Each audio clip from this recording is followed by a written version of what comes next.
All right. Okay, this should be interesting. I think we're live. Welcome, ladies and gentlemen, to Tailosive EV live on YouTube. I gotta remember which channel I'm on. The Tesla AI Day should officially begin in about 30 minutes, and yes, you will be able to watch it and hear it alongside with me. Just for the sake of not wanting to cut off any of the presentation, that's why I'm making up the big screen. Although I do think I can make it larger. I should be able to, if OBS wants to let me. Maybe not. I don't know why it's not, but normally I have a option here. It doesn't want to let me. Okay. Well, I'll try to make that bigger, I guess, in a minute. I'm wondering why it's not. Let me see if I can resize this. Order transform, but welcome. If Elon time is not in effect today, we should be good. Order transform, move up and down. Huh. That's weird. Wonder why it doesn't want to let me. Okay. Well, I hope that's enough for you. I want to make it just a tad bigger. Do you change your LED lighting for the channel you're filming for? Right now it's just off, but for the most part it's either like blue or not blue. But that's okay. It should work all right. Apparently the Cybertruck is there, by the way. Rob Mauer is attending the event. And let's see if I can bring this over here. Oh, it doesn't want to let me. Maybe it's because I full screened this. Hold on a sec. I'm not sure if that intervenes. No crop. Okay. Well, I guess I'll just leave it that way. Welcome. Just letting people get into the chat. Hopefully this won't be as cringe as the Samsung event. I do expect it to be very analytical. So if you were anticipating some kind of crazy hype announcement, oh, I know what I was going to do. This is probably not the event for it. I'm anticipating it to be very similar to that of Autonomy Day, which was quite long. I don't know exactly how long this event is scheduled for, but Autonomy Day ended up being quite a while. So Rob Mauer is at the event and just got this shot of the Cybertruck. So we now have eyes on target. This might be the most exciting part of the event. But they've cleaned it up since it's been at Giga Texas, which is cool. It's been all the way across the U.S. It was in New York for a little bit. And if you want to watch the actual Tesla event yourself and you don't care about my commentary, no harm there. I would probably be in the same boat if I were you guys.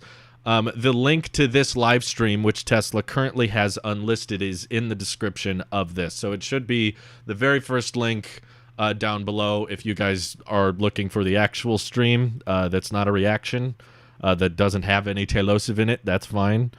Doesn't matter if you can make it bigger. Most of us will switch to Tesla live stream or Rob Mauer's. Yeah, that's fine. As long as there's a way to see it, I think we're good. Shouldn't this video be after AD, not reacting, not predicting? Well, we're reacting to it as it's beginning in less than 30 minutes. So, yeah, no, that's the point of reacting to. It's a live stream. It's not a video. That's different. There's only one Cybertruck. At this point in time, there's pretty much only been one Cybertruck confirmed by the public. I'm sure there's other prototypes internally that we haven't seen, but in regards to any Cybertruck that Tesla has shown out into the world, whether it be in New York, whether it be at Texas, or at Unveil Day, it's pretty much only been the one. Let's see. I want to hear more about my Cybertruck. I'm guessing AI Day is not going to have a whole lot to do with the Cybertruck, but honestly, it's kind of an exciting event for me because I don't really know what we're in for.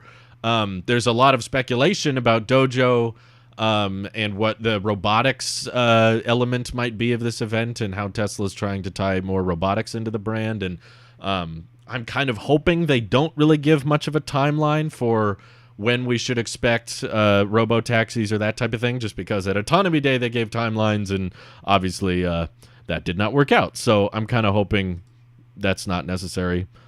Let me see here for a second. If I do react, that makes it full, but it's a little bit cut off.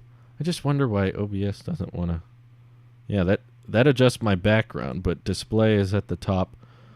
I'm sorry it's bothering me so much. I just wanted it to be a little bit more of the scene, but OBS won't let me adjust it. Oh, well. Not Tesla related, but what are the new health features coming in the Series X? Basically nothing. It'll just look different. Don't get don't get tattoos of me. But if you do, definitely tweet it at me. That'll be hilarious. They'll talk about AI beyond their cars. What do you think that is? So I've heard a lot of different theories about what Tesla specifically means by that. Some people went as far as to guess that that means there's like a humanoid robotics application for artificial intelligence. I personally don't think that's it. My guess is because Tesla in the past has advocated for, you know, other companies are going to figure out autonomy. Other companies are going to have compelling, high-range, low-price electric cars, but Tesla still wants to be the best in manufacturing. So that's my prediction. When they said they want to showcase how AI can be used beyond their cars, my guess is the factories. So the robotics in Giga Texas and Giga Berlin might be able to take over more aspects of the manufacturing process that allow for less overall employees, less humans to be required to build vehicles, which of course improves run rates. It lets them build the vehicle cheaper and faster and hopefully more consistent. But I remember in an interview, I can't remember which one it was. I think it might have been with MKBHD. I could be wrong. But at one point he was talking about how they were hoping when they were ramping the production of Tesla Model 3, they were hoping that it would be this alien dreadnought, basically just a giant factory with no people in it and robots building everything.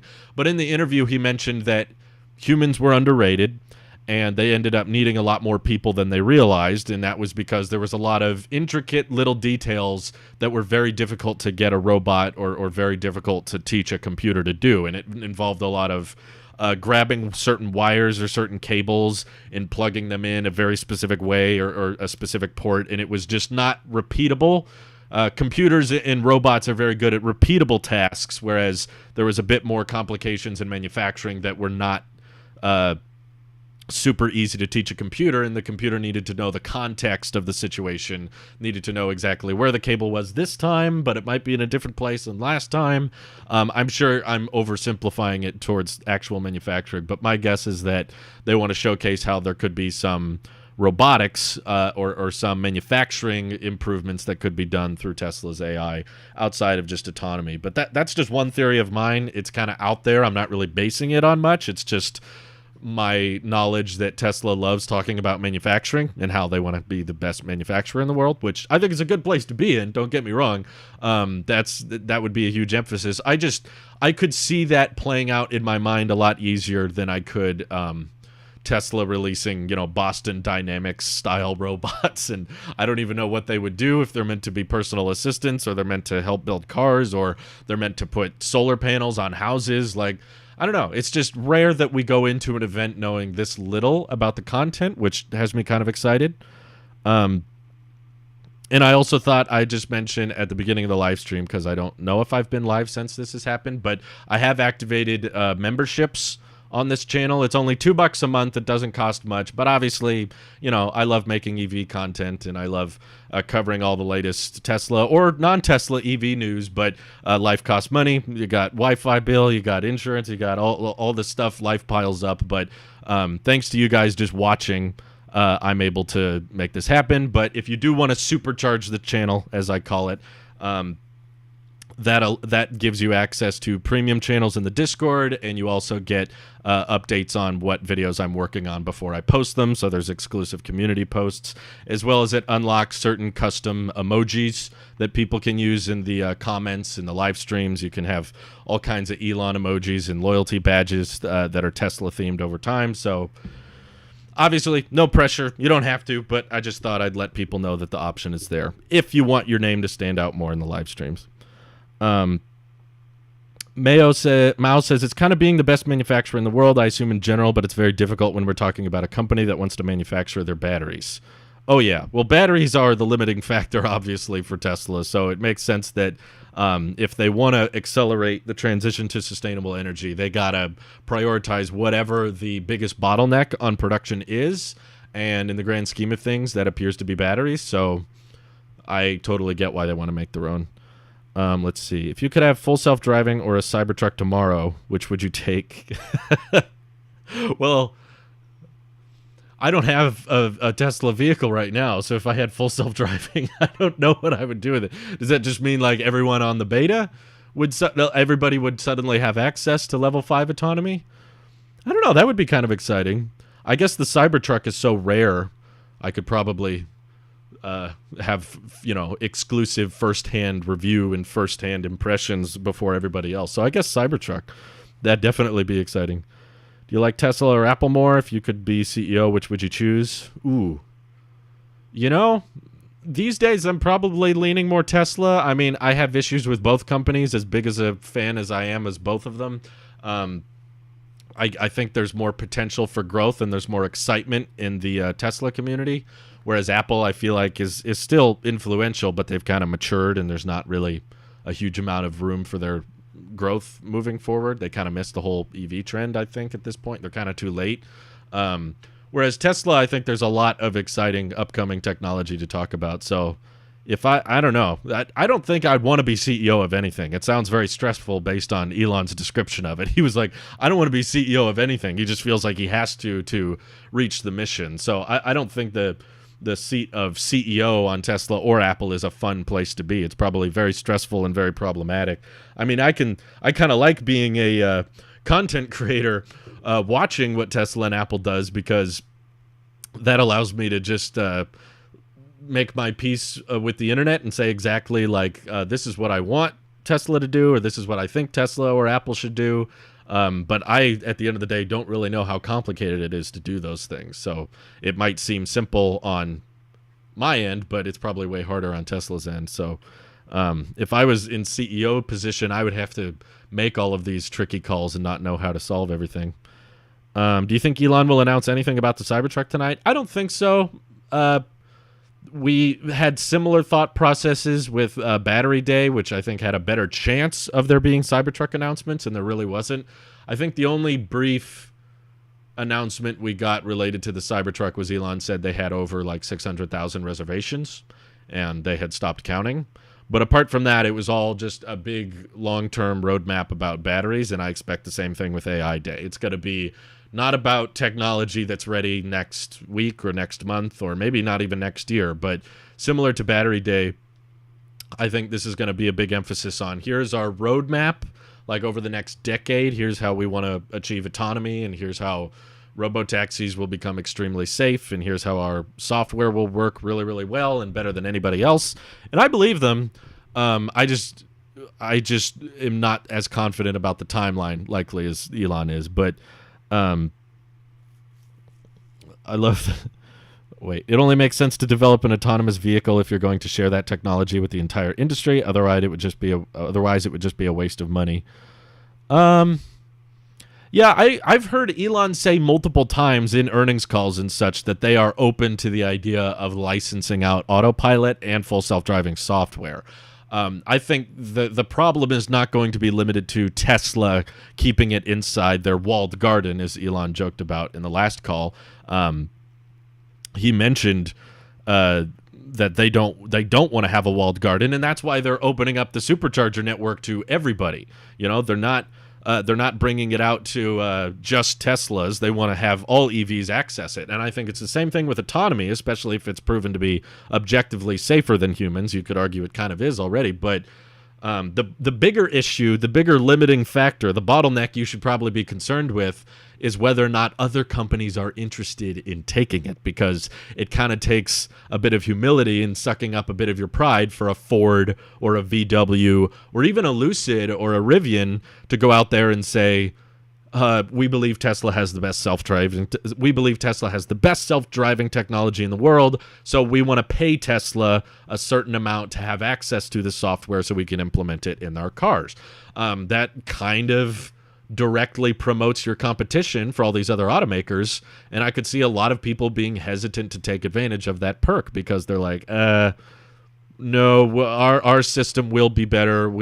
Trust us, because they would much rather develop their own software in-house. That way they don't have to pay Tesla for it. So the issue you should worry about is not whether or not Tesla wants to release it. More so, will Legacy Auto adapt it, or even will EV startups adapt it? They might be arrogant enough to say no. just to protect their brand. Lucid, I think, probably cares a lot about their brand reputation, and it's going to feel weird if you're like, oh, we use Tesla's self-driving technology, because then it's like, well, why don't you just buy a Tesla? It's got the better range, better acceleration, it's cheaper, and it comes with that stuff by default, whereas it will be a bit harder to get it on other EVs.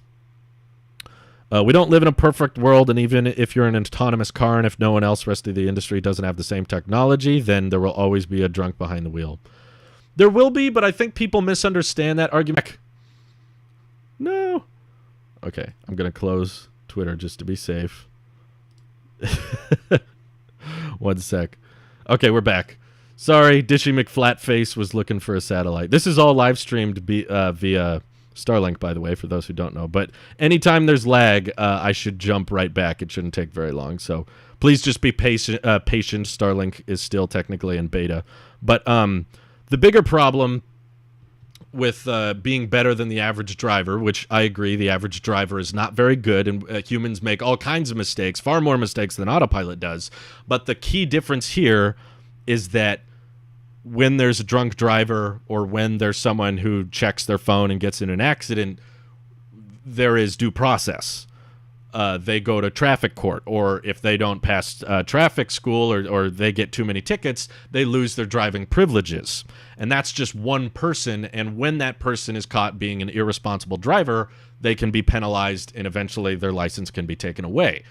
It would not be the same situation with robotaxis, because instead of having one driver that's not very good, you have one system, one software package, one piece of code that is simultaneously driving literally millions of vehicles all at the same time. So if there's a bug, or if it makes a mistake, which I'm sure it will, because you're right, we don't live in a perfect world, then how is there due process? Because when there's a drunk driving incident, we can, arrest that person and strip them of their driving privilege. Whereas with robotaxi, if there's millions of cars on the road and the likelihood of them making mistakes is at least once a day, that would still be really good and really safe. But the government would still be like, okay, well, we need to figure out what is wrong with the software that led to that mistake, because we don't want the same mistake to happen again. When you have one entity, when you have one package controlling that many vehicles, it's going to be held to a much higher standard than the average driver. If we look at the history of the industry, we will end up seeing that they demand cases of technology sharing when the field is already level. Maybe. Jay Holmes says, since you are live, I have always wondered what the name of your YouTube channel means. Well, it's a long story. I'll try to sum it up. Basically, when I was a kid, I liked to design rockets and missiles and stuff, and I was always annoyed by the basic names of jets and stuff being like F-22 or F-18. I wanted to come up with an original name that sounded legit, and then later on, I was making my first YouTube account, and this was before Google bought them and integrated them. And I was like, okay, I need a unique YouTube username, and pretty much all the YouTube usernames back then were like X8947, Ted, and they were like Twitter URLs. Now you can make your YouTube name whatever you want. But back in the old days, it was like Twitter, where everyone could only have one URL. There were no spaces or anything. And I was like, okay, I want to have a name, because I made YouTube channels before Tailosive, but I was like, I want to make a name that when you search it, you only get me, and you don't get confused with anyone else. Because I had different channels before Tailosive, but it was very similar to lots of other channels already on the platform. So people would look it up and not be able to find me, and I would have to tell them to go to the second or third page when you search specifically for channels. So I was getting tired of telling people like how to find my channel specifically, so I just came up with my own unique word. That way I knew when you Google it or looked it up on YouTube or Instagram, you're only going to get me. You won't get confused with anything else. So Tailosive was a made-up word when I was probably 6 or 7 years old. I was just like, I combined explosive and tail, because I was designing a missile that I was thinking, when it hits the tail of the plane and explodes. So Tailosive, that's where I got it. And I thought it sounded kind of cool. So when YouTube asked me to come up with a unique name that no one else had, I was like, well, we'll just call it Tailosive. And it's stuck ever since. Seems to work out for me so far. So I don't really have any desire to change it. But yeah, that's just kind of my self-brand for now. Let's see. There's no reason for robotaxis to exist. My car may be used by someone else since it is autonomous, so there's no reason to talk about robotaxis, but who knows? I don't think there's no reason. I have more issues with the logistics of robotaxis and also how they're going to become possible than I do saying that there's no reason for them to exist. Because if you really break Tesla down, of course, their main goal is to accelerate the transition to sustainable energy. And in a surface level, basic view of the world, Tesla's goal is, of course, to ramp electric vehicles so that they can make them at extreme scale, and they want to get the cost of emissions down.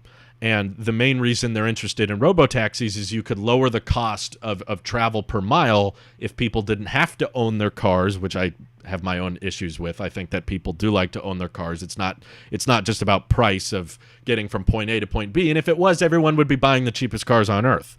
But that's not the case. Like Tesla knows this. Some people buy performance Model 3s or plaid Model S's because they want something that they're proud of, and they customize their vehicles, and they buy more expensive vehicles because they know they can get better acceleration, or they can make it their own, and they can customize it to their liking. And I think people take a lot of individuality and pride in a lot of their vehicles. So I don't think car ownership is going to die, even if Tesla does achieve level 5 autonomy. But on top of that, I do think there's a ton of complications in a huge number of edge cases with figuring out level 5 autonomy that I don't believe robotaxis, even in a limited form, are going to be ready anytime soon, unless maybe AI Day changes my mind. There might be something they have to announce here that I think, okay, maybe it's a lot closer than I thought.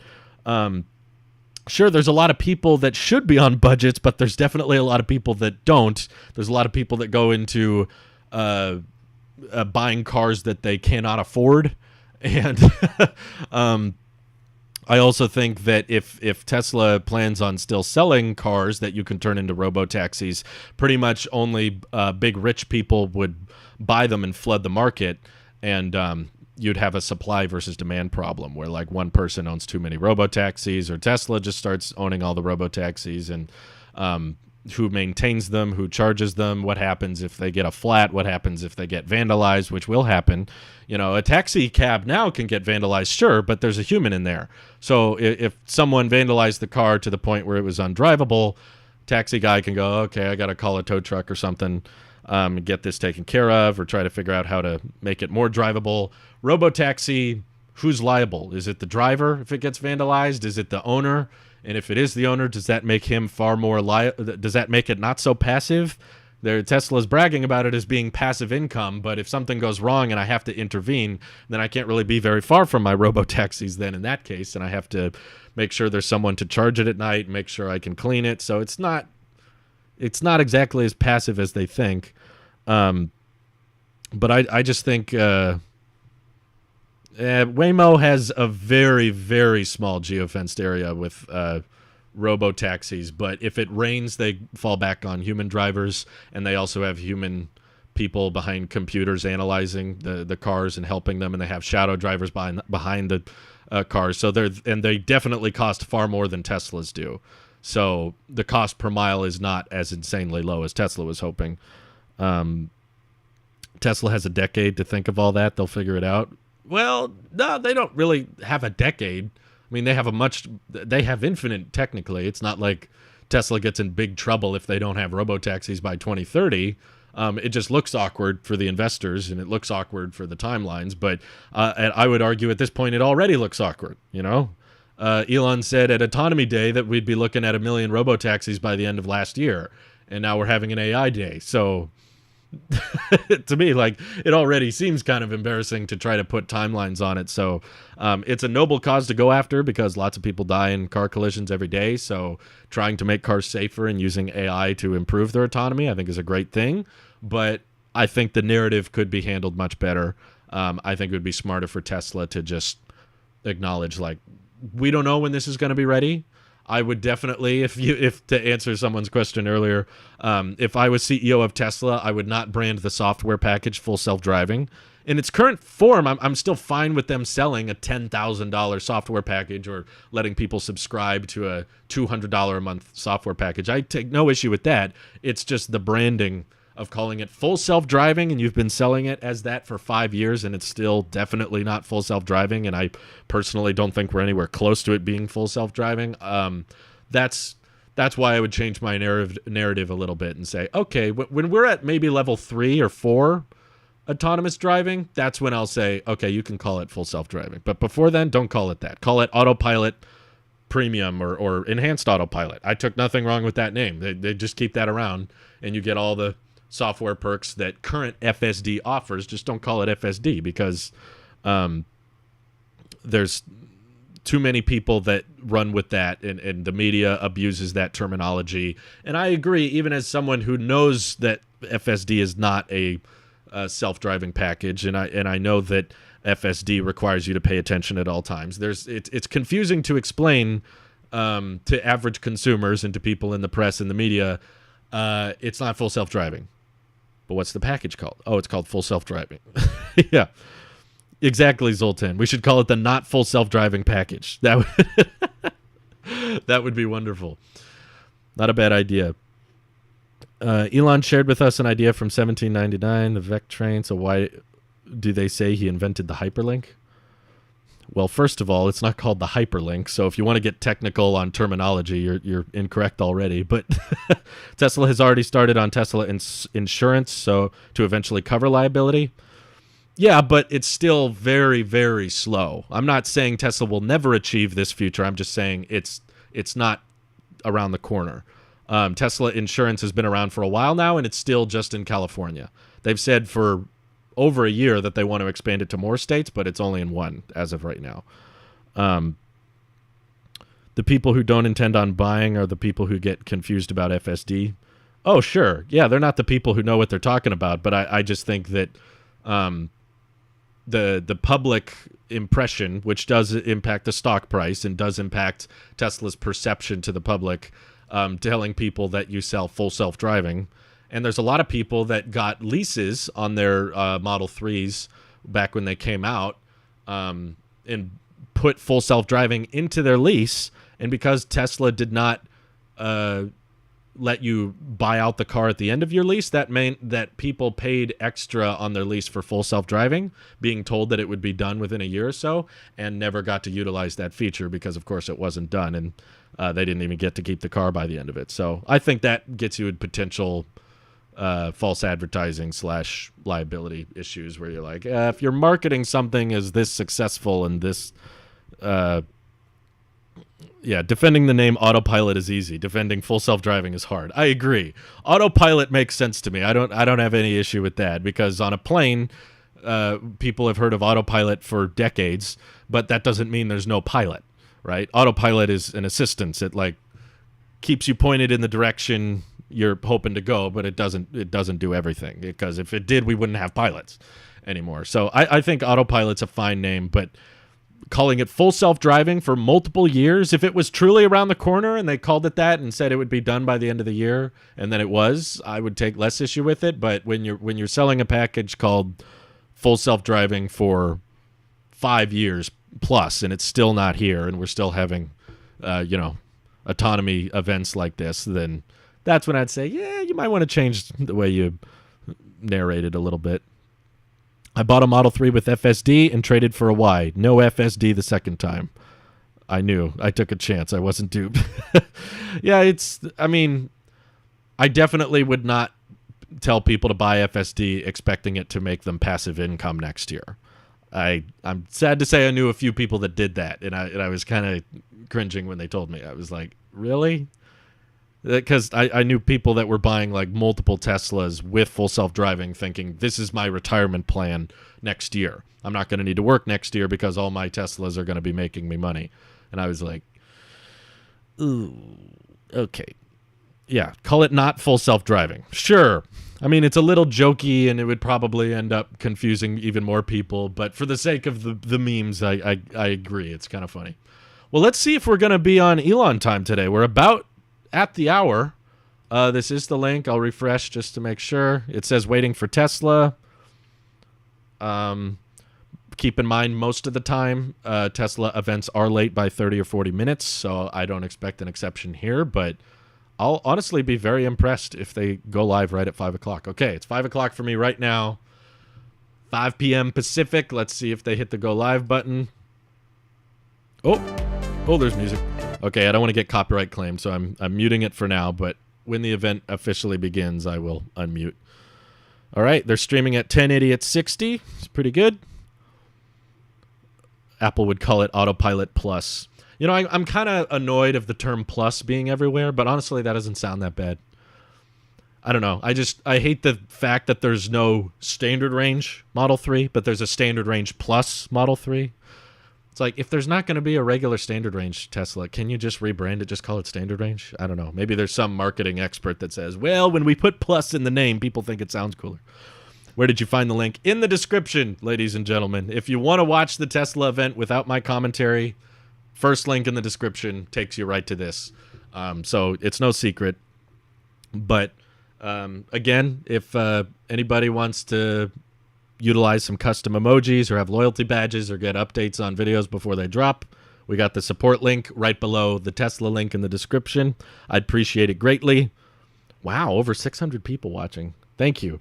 Even if there's no new YouTube members, I don't really care. But I mainly just like using custom emojis in comments and live streams and stuff. And the more members we get, the more emojis we can use. But honestly, just knowing there's this many people watching is kind of cool.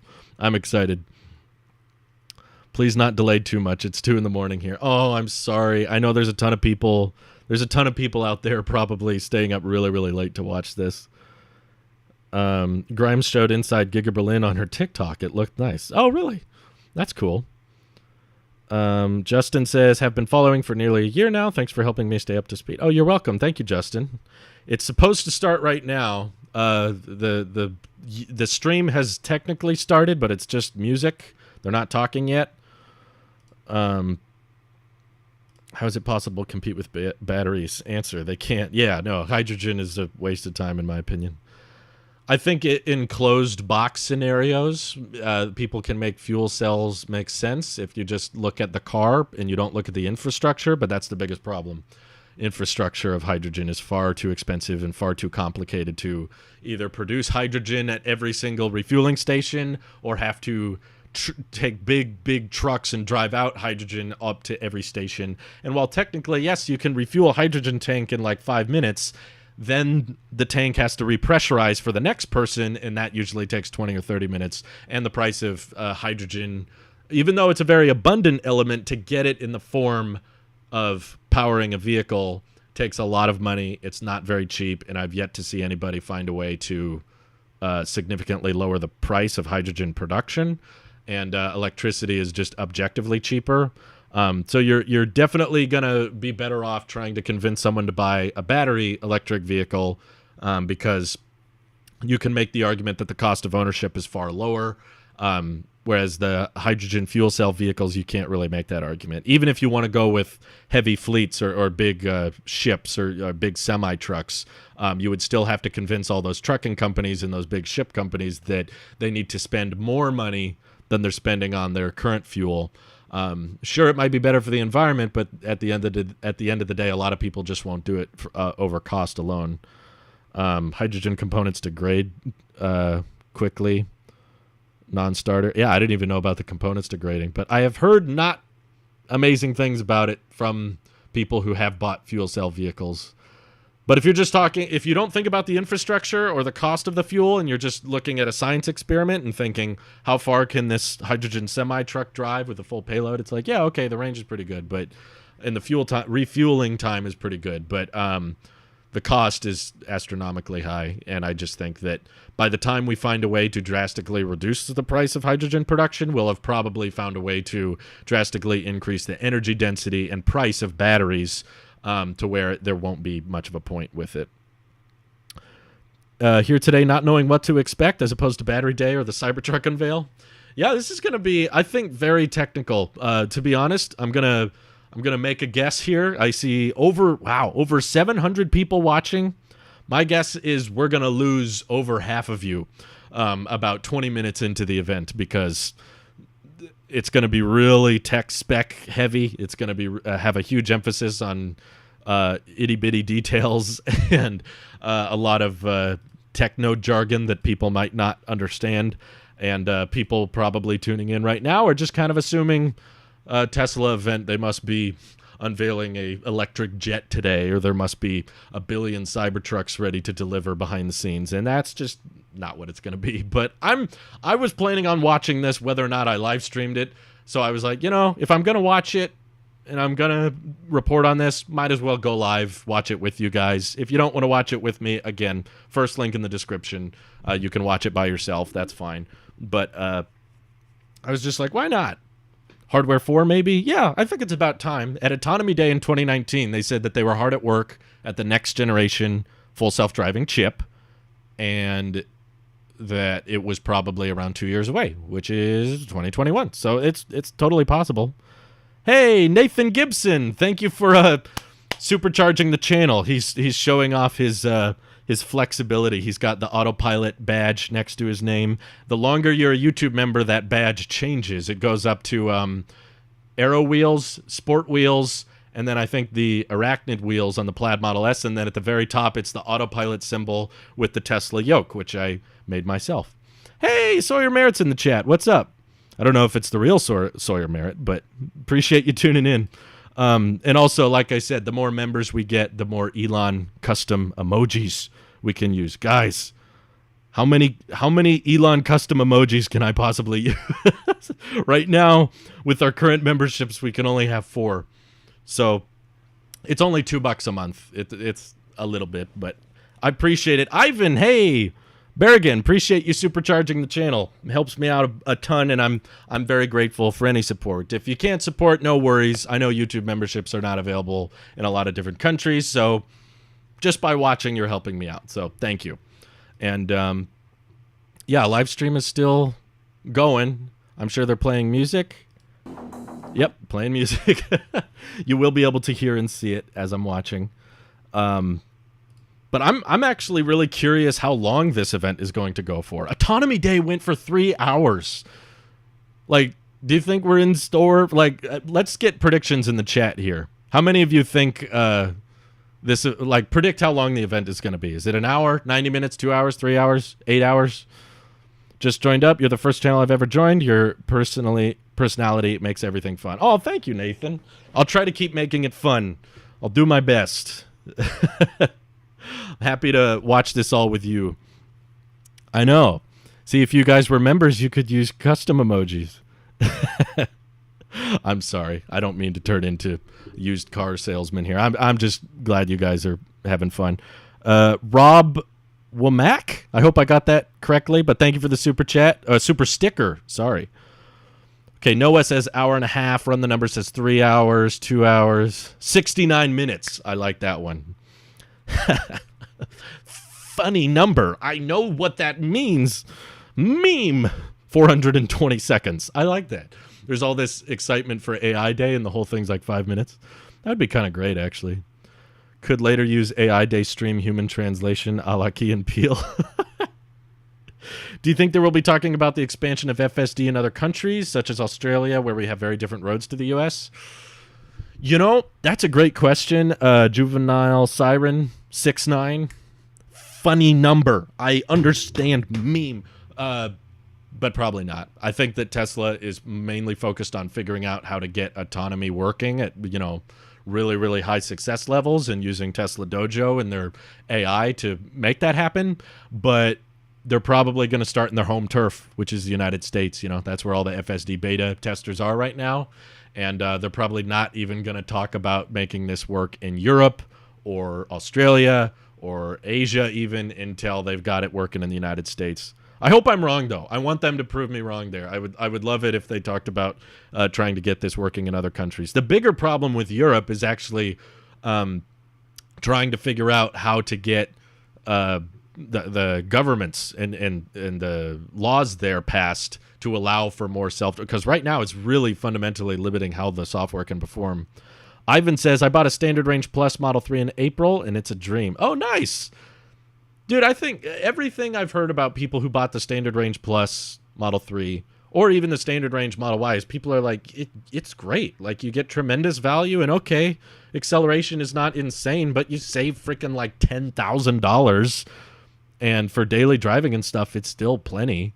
It just takes like a little bit longer on road trips. But I think the reason Tesla realized they didn't want to put a huge emphasis on 400-mile range is they realized that after a certain point, the limiting factor becomes charging speed and not range. You know, if you have a really, really high-range vehicle, but it can't charge up that fast, you're not really going to get to your destination much faster. Like, I was playing around with the a better route planner and comparing road trip times between, you know, standard range and long range and, 300-mile Tesla versus 400-mile Tesla. And after 300, the times become very close. Like a 320-mile range Model Y versus a long-range Model S at 400 miles. You get, if you're taking like a 15-hour road trip, you save like 30 minutes with the 400 miles. It's like, so with the standard range, it's the same thing. It's like you add an hour or two to your road trips, but you save like 10 grand. So yeah, I wish there was more. I'm sad that the standard range Model Y is gone. I really hope that comes back. Didn't they talk about on the last earnings call that they had a huge shipment of batteries from China coming over? I wasn't sure if that was them alluding to maybe doing like a lithium iron phosphate Model Y for the United States market. That's probably too much wishful thinking, but I would love it. I would absolutely love it if they brought back standard range. Because I think there's a lot of people that can live with pretty much anything over 200. It's like, for daily driving, it's fine, and on road trips, I just got to supercharge here and there. But Teslas are so much fun to be in, I don't think people mind stopping more. It's not a time-effective road trip, but it's a much more fun road trip. Standard range might come back with Model 2. Well, I think Model 2, personally, is going to be only standard range. I don't think there will be a long-range Model 2. So far, as we've seen, lithium iron phosphate only offers one range option. They don't have multiple vehicles, multiple tiers. They don't have like a long range Tesla with iron phosphate and a short range with iron phosphate. Pretty much the only vehicles that use iron phosphate are standard range. So I think that's how it's going to be for Model 2. Not that we know it'll be Model 2. It'll probably be called something else. Honestly, I think the most simple, basic name they could give it is just Tesla Compact. That's it. No other suffixes. I know some people want to do the Tesla Q thing because they're like, it trolls all the short sellers. But I don't think Tesla should even give them the time of day. We don't need to give them attention. We don't need to meme them. We should the more we pretend they don't exist, the better. So I'm calling it Model 2 for now because that's what most people know what I'm thinking of when I say that. But I think Elon has said multiple times they don't plan on calling it Model 2. But there's Ivan again. So was Elon right about the no need to have a car with more than 400 miles of range or whatever the number was? Well, I don't think it's a good argument what he used. I mean, his argument was basically that most people don't go 400 miles at a time. And I was like, yeah, Elon, but most people don't need cars that go 0 to 60 in less than 2 seconds. But you're still offering a tier for those who want it. I think the same thing with long range. Yeah, most people probably don't need 400 miles, but the Model S and X are not cars for most people. Those are no compromises, like give me all the best tech you can. And there's also a ton of vehicles that drive around in the cold weather, and in the wintertime, the range gets heavily depleted. So 400 miles can turn into 200 miles very, very quickly. So I don't think it's a good argument to say most people don't need that much range.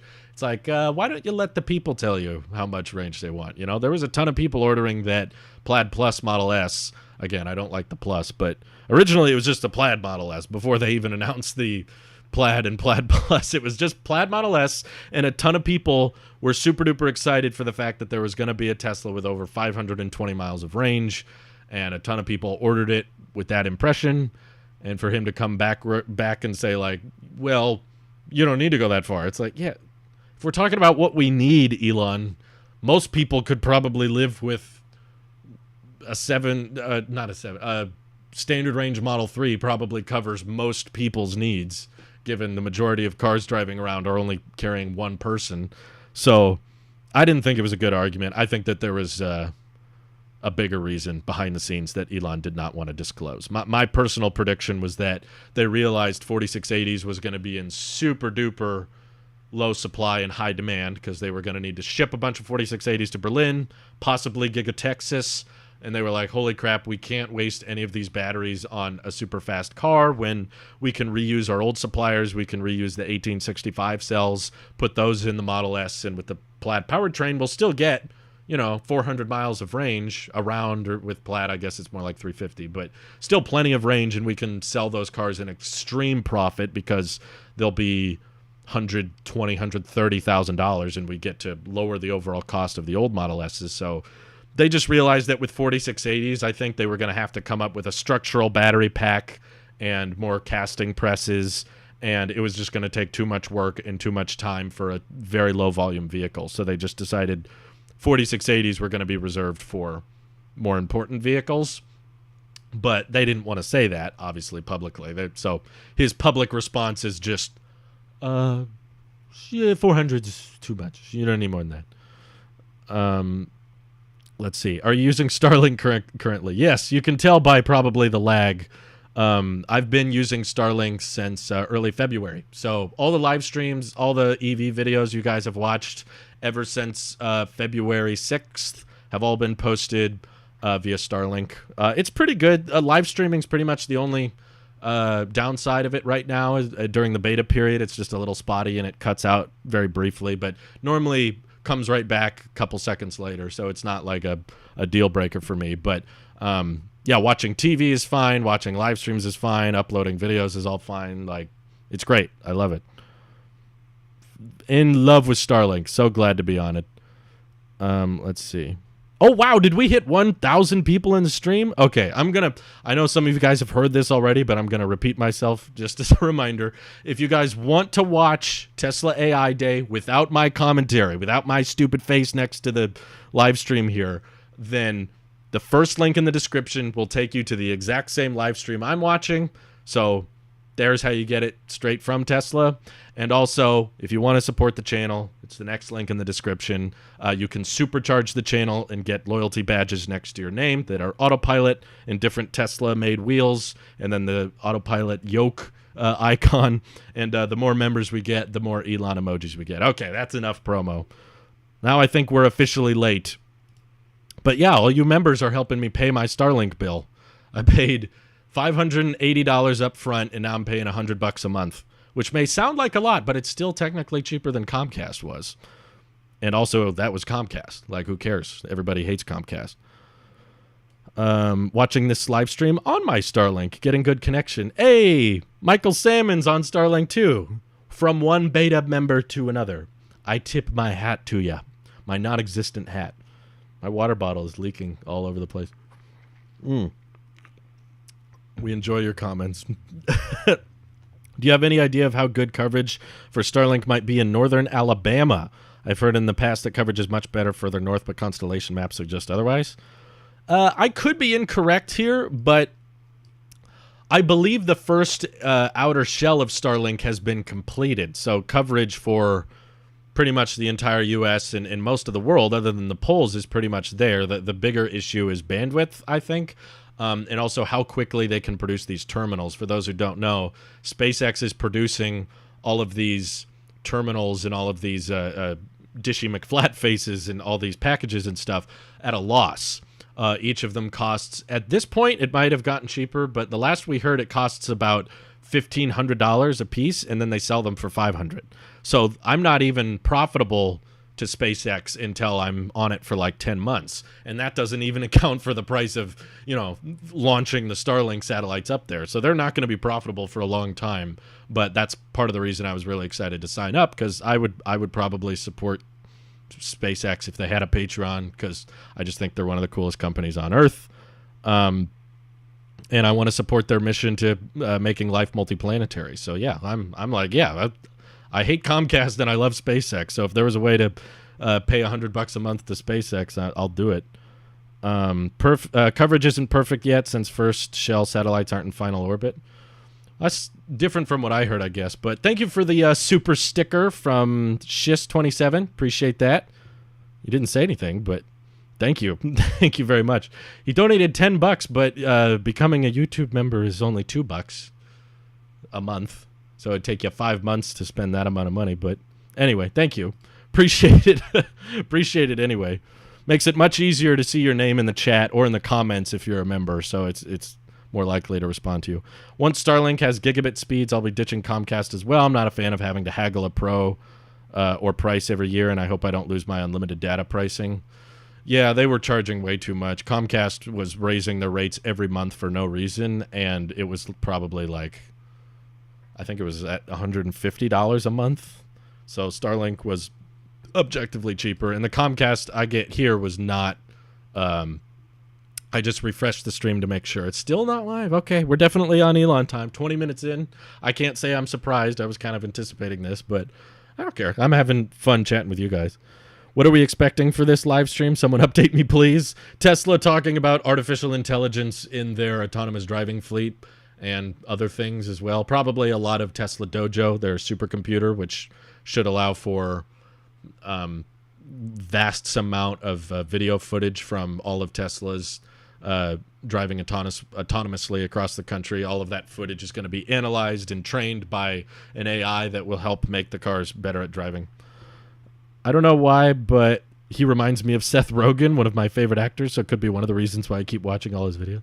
I like when Big Adventure writes comments in the chat like I'm not going to see them. It's like, you know what makes me laugh about this guy? It's like, I'm right here. I can see these. Mad respect for the DJ on Tesla's stream. Super dope. Yeah, they're playing really catchy music. I just don't want to play it because I'm worried about getting copyright claimed. Let me make sure I have Do Not Disturb on here. That way we don't get any more notifications. Will I remind you of Seth Rogen? Hakuna Matata. Love your channel. Thank you, Artie. Thanks for your work. Oh, thank you, Shiz. Appreciate it. People are tired. He's tired because I don't know how to say your name, but you said you're tired because you got the vaccine today and it's 3 a.m. Now Elon disrespecting me. Dude, you should just know it's Tesla. Every event Tesla has is late. It's just, you have to expect it. I'm not joking. This is not an exaggeration. Of all the Tesla events I've watched over the years, I don't recall even one of them being on time. Cybertruck, I remember being like 40 minutes late. Plaid Model S was, I think, almost an hour late. Battery Day was definitely late. Model Y event was certainly late. I remember that day. Yeah, but I can't remember a Tesla event on time. Correct me if I'm wrong. Elon, you're so late all the time. Oh, well. Any thoughts on the range on Model 2? Well, they kind of confirmed that. They said at Battery Day, they were like, the iron phosphate battery we expect to be close to 300 miles. So I imagine Model 2 range will be definitely more than 250.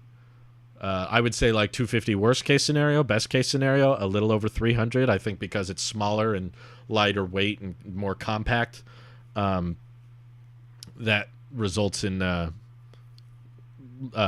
less energy required to move it per mile. So I think that probably a safe assumption is 280. That's what I'll run with. Estimated by the EPA in miles. Sorry for all of our kilometer fans across the world. It's just like a different unit of measurement. We're just used to a different one in different parts of the world. Kilometers make more sense. I agree.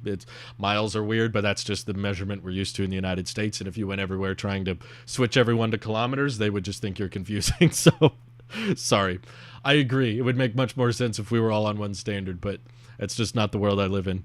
Anyway, we got another super chat here from Carl's Creek. $5 says, thanks for what you do, bud. Oh, thank you for your support. I appreciate that. Man, you guys are super chatting quite a bit.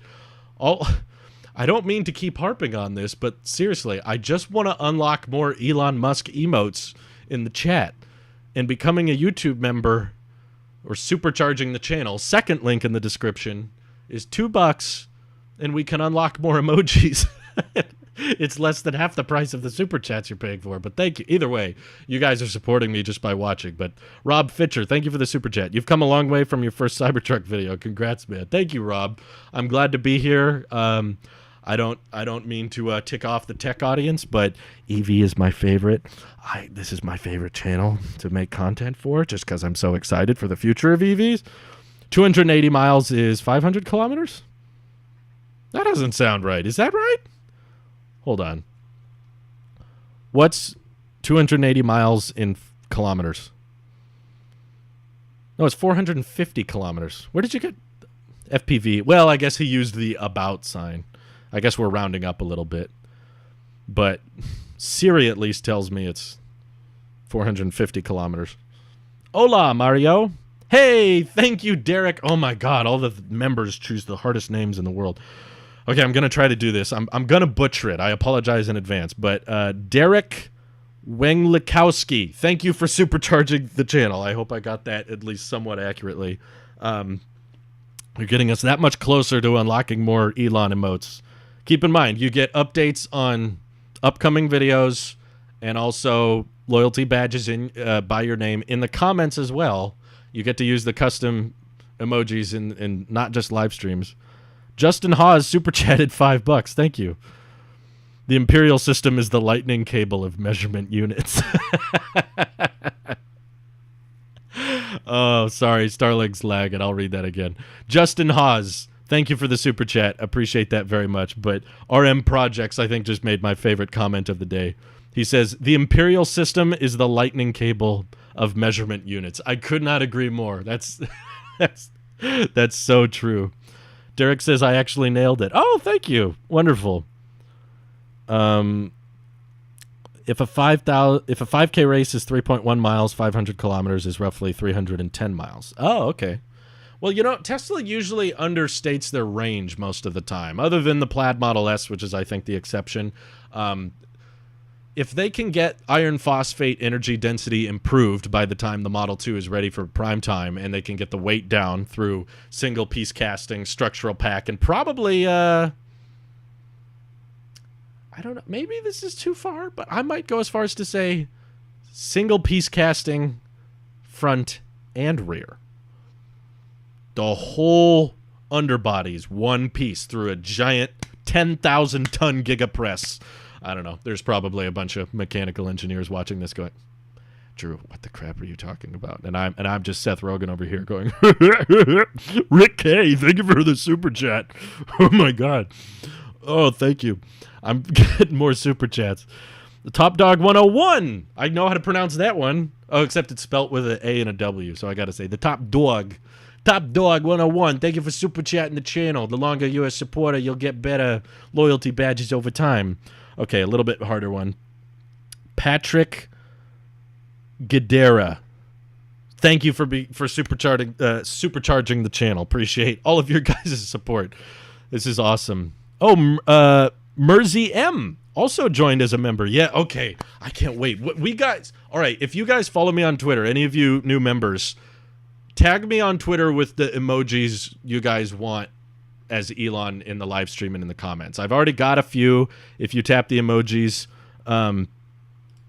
next to your name, you can see which ones we have available. Shist27 also supercharged the channel. Thank you. Lee superchatted. Says, everyone reading this, thumb up this video. You really shouldn't. I mean, I'm not that interesting. My internet is kind of laggy. The compression is terrible. I don't even have a Tesla to talk about, so there's really nothing to thumbs up. But anyway, everyone's being extremely generous in this live stream before AI Day has even started. So anyway, I'm flattered.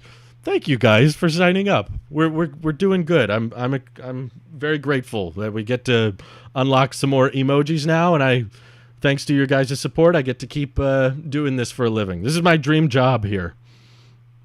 This is I'll be honest, there's just not a ton of people in my personal life I get to talk about EVs in Tesla with. So frankly, it's just kind of awesome to have other people that are interested in the same things I am. So really, genuinely, I do appreciate you guys. You're awesome. Thanks for just providing a cool community of Tesla fans or Tesla haters too. I'll welcome everybody as long as you're open to discussion.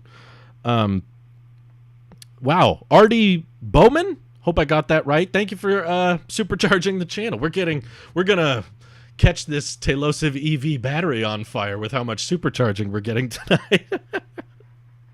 Send the like count to the moon. Do you already have Starlink set up? I've had Starlink since February. Love it so far. It's just a little spotty during live streams, but yeah, the Starlink's fantastic. I've been a proud customer. I actually paid the bill yesterday. I got my latest Starlink bill.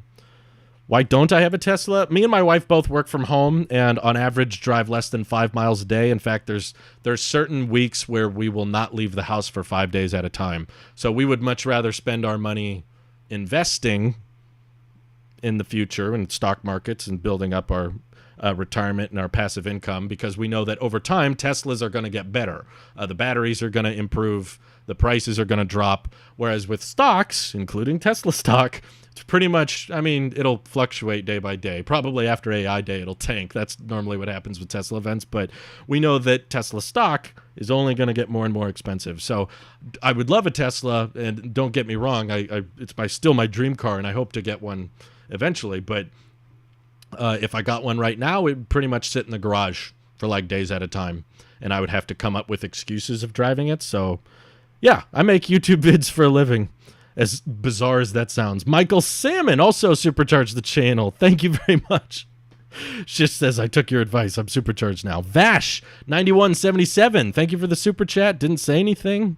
Why do you guys super chat without saying anything? Like, you could ask a question.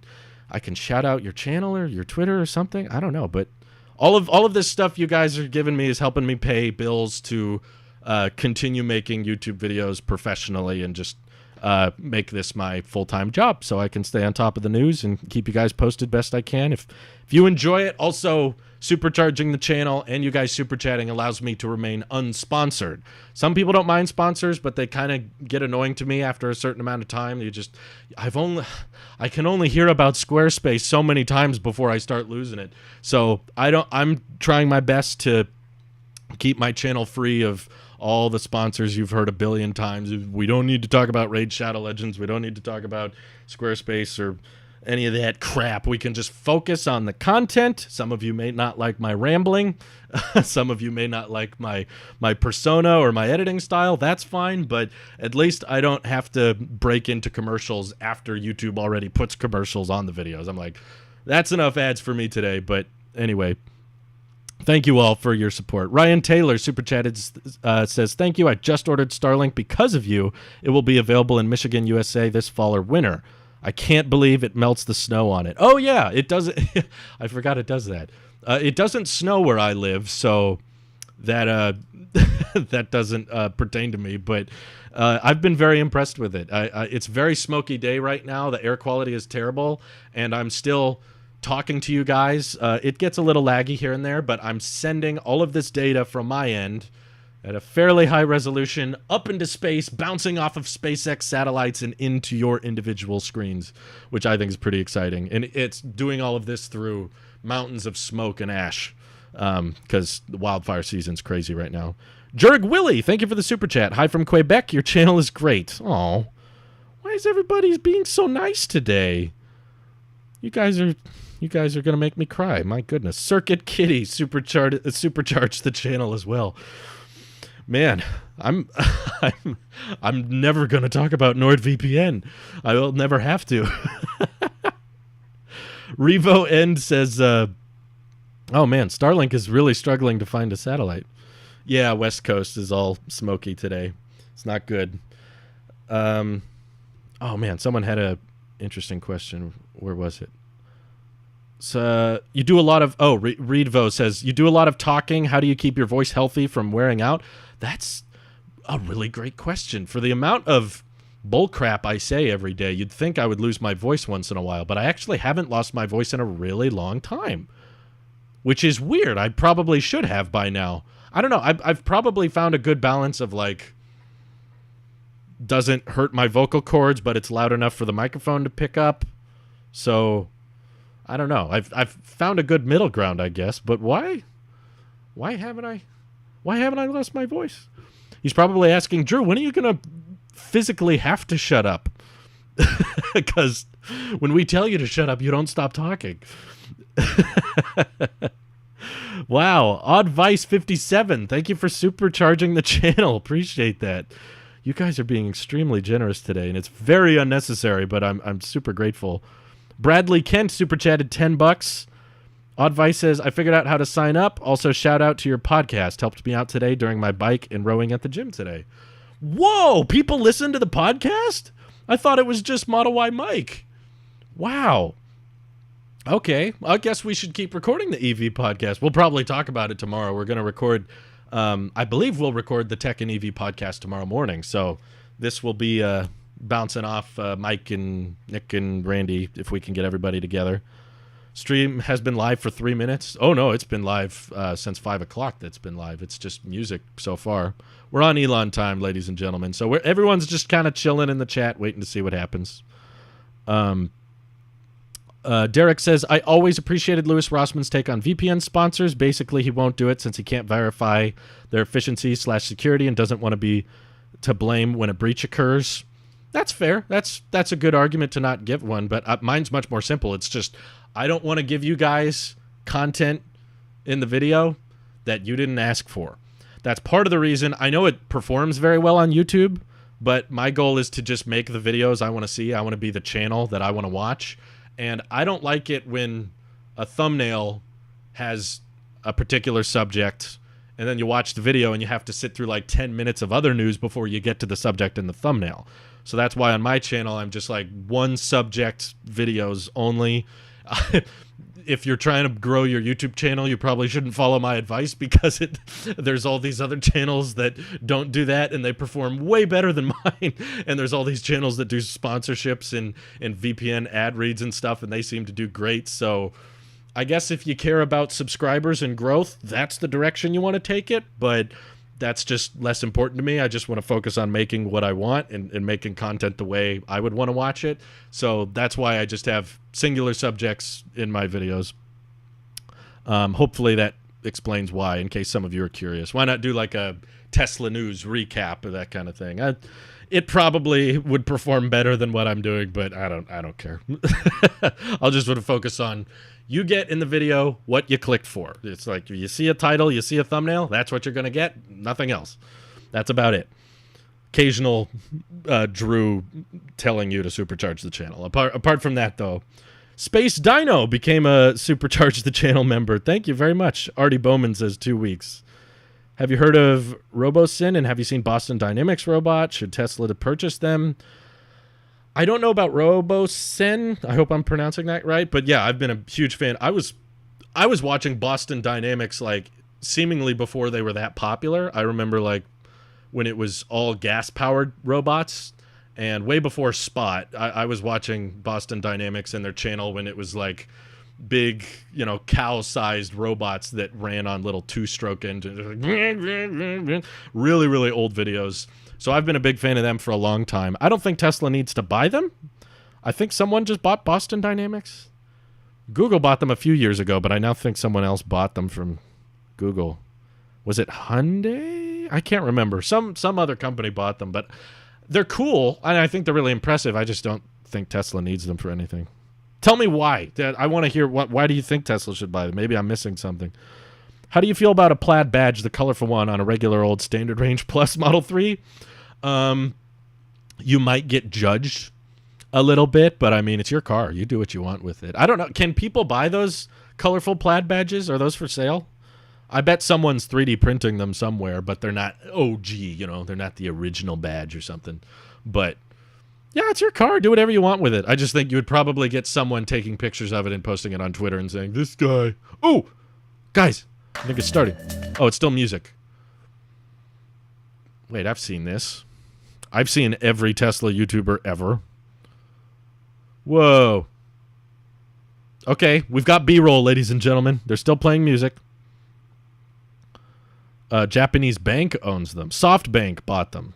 Oh, I see. Elon must have arrived. Robotic ships. Oh, that'd be interesting, I guess.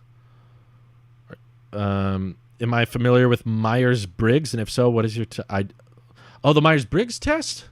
I've heard of that, but I probably took it 5-6 years ago. I don't remember what it is. Sorry, I'll try to read as many of the messages as I can. Just... keep in mind, there's over 1,000 people watching. I'm not going to be able to answer every question, though I will try my best. Also, when the event starts, full disclosure, I will probably not be keeping up with the chat very closely because I want to pay attention to what's going on and I want to be listening. Is this Elon's car? That would be funny. I like how they just have this very basic text at the top of the live stream. Also, why is this recorded in 16 by 10? That makes me feel uncomfortable. I don't like the black bars on the side.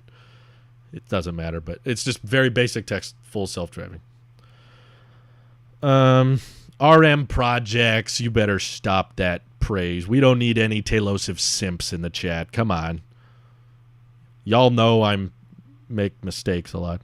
They're not for sale, but I'm looking. Oh, I see. Oddvice is saying, oh, we looped. This is a looped video. Drew, I bought Lucid stocks. Am I screwed?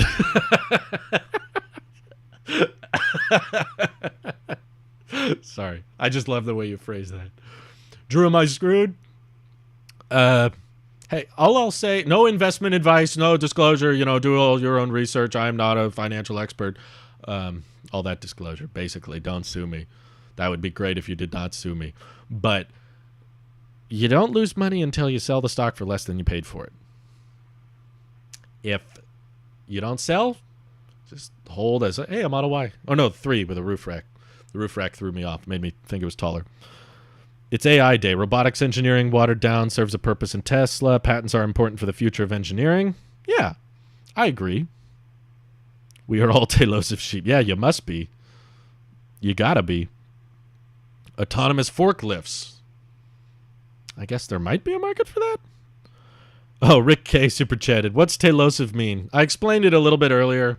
I guess the event hasn't started yet. But basically, the long short of it is, when I was a kid, I wanted to design an original, unique name for a missile I had designed. And I was thinking a missile, like for fighter jets and stuff, would explode when it hits the tail of the plane. So Tailosive. And then when I needed to make a YouTube channel a few years later, this was before Google bought YouTube, so you had to come up with an original, unique name with no spaces, just like Twitter usernames. Is like there could only be one of these.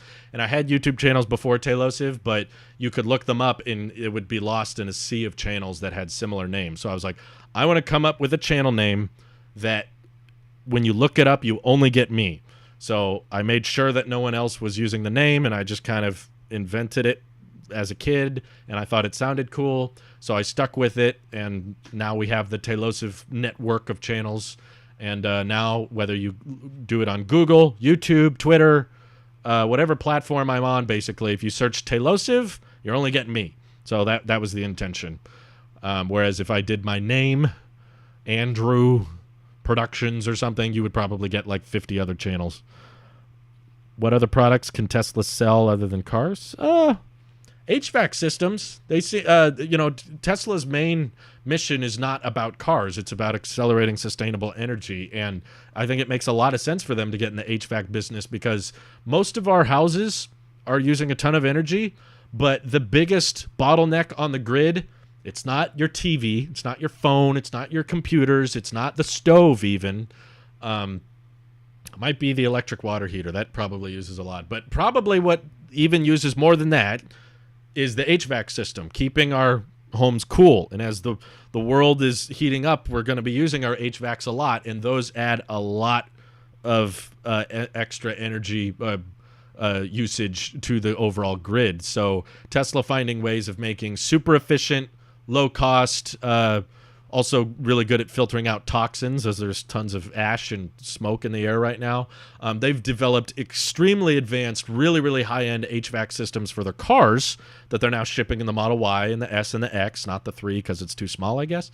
But that's just another department. That's just another market they're not currently in that would help them accelerate their transition if they found a way to lower the energy consumption of HVAC systems. So Elon has mentioned this several times. I'm not just now coming up with this, but yeah. Let's see. What does your wife do? Well, she works for an online business, so she gets to work from home. For privacy reasons, I've been asked not to disclose what that business is, but she basically just works in a different room of the house on her laptop and external monitor. And she works off of Starlink as well. We both do. And I try my best to match my work hours with her hours. That way we have time together when she's off work. Although sometimes we run into situations like this where I'm like, honey, I got to watch AI Day. And she's like, I'll miss you. So she's out there on the couch right now waiting for me. She's like, let me know when it's done. And I'm like, it might be a while. So I'm very excited to go hang out with her when we're done with this. But I'm also excited to find out what the heck's going to happen at AI Day. Can you please find out when FSD comes to Canada? Asks Jeff. Thank you for the super chat. As soon as I find out, yes, I will keep you posted. Thank you. FSD comes to Canada when you give the good maple syrup. The what? The good maple syrup? That's what we need? I have a feeling that things will work out in the ways they should. Yeah, that's good. That's a good way to look at the world. Sorry, I'm laughing because the downward machine said, once I ate a bad burrito and I went Talos it. Oh my God. I've never heard it used like that. Wife reveal? She's been in videos on this channel.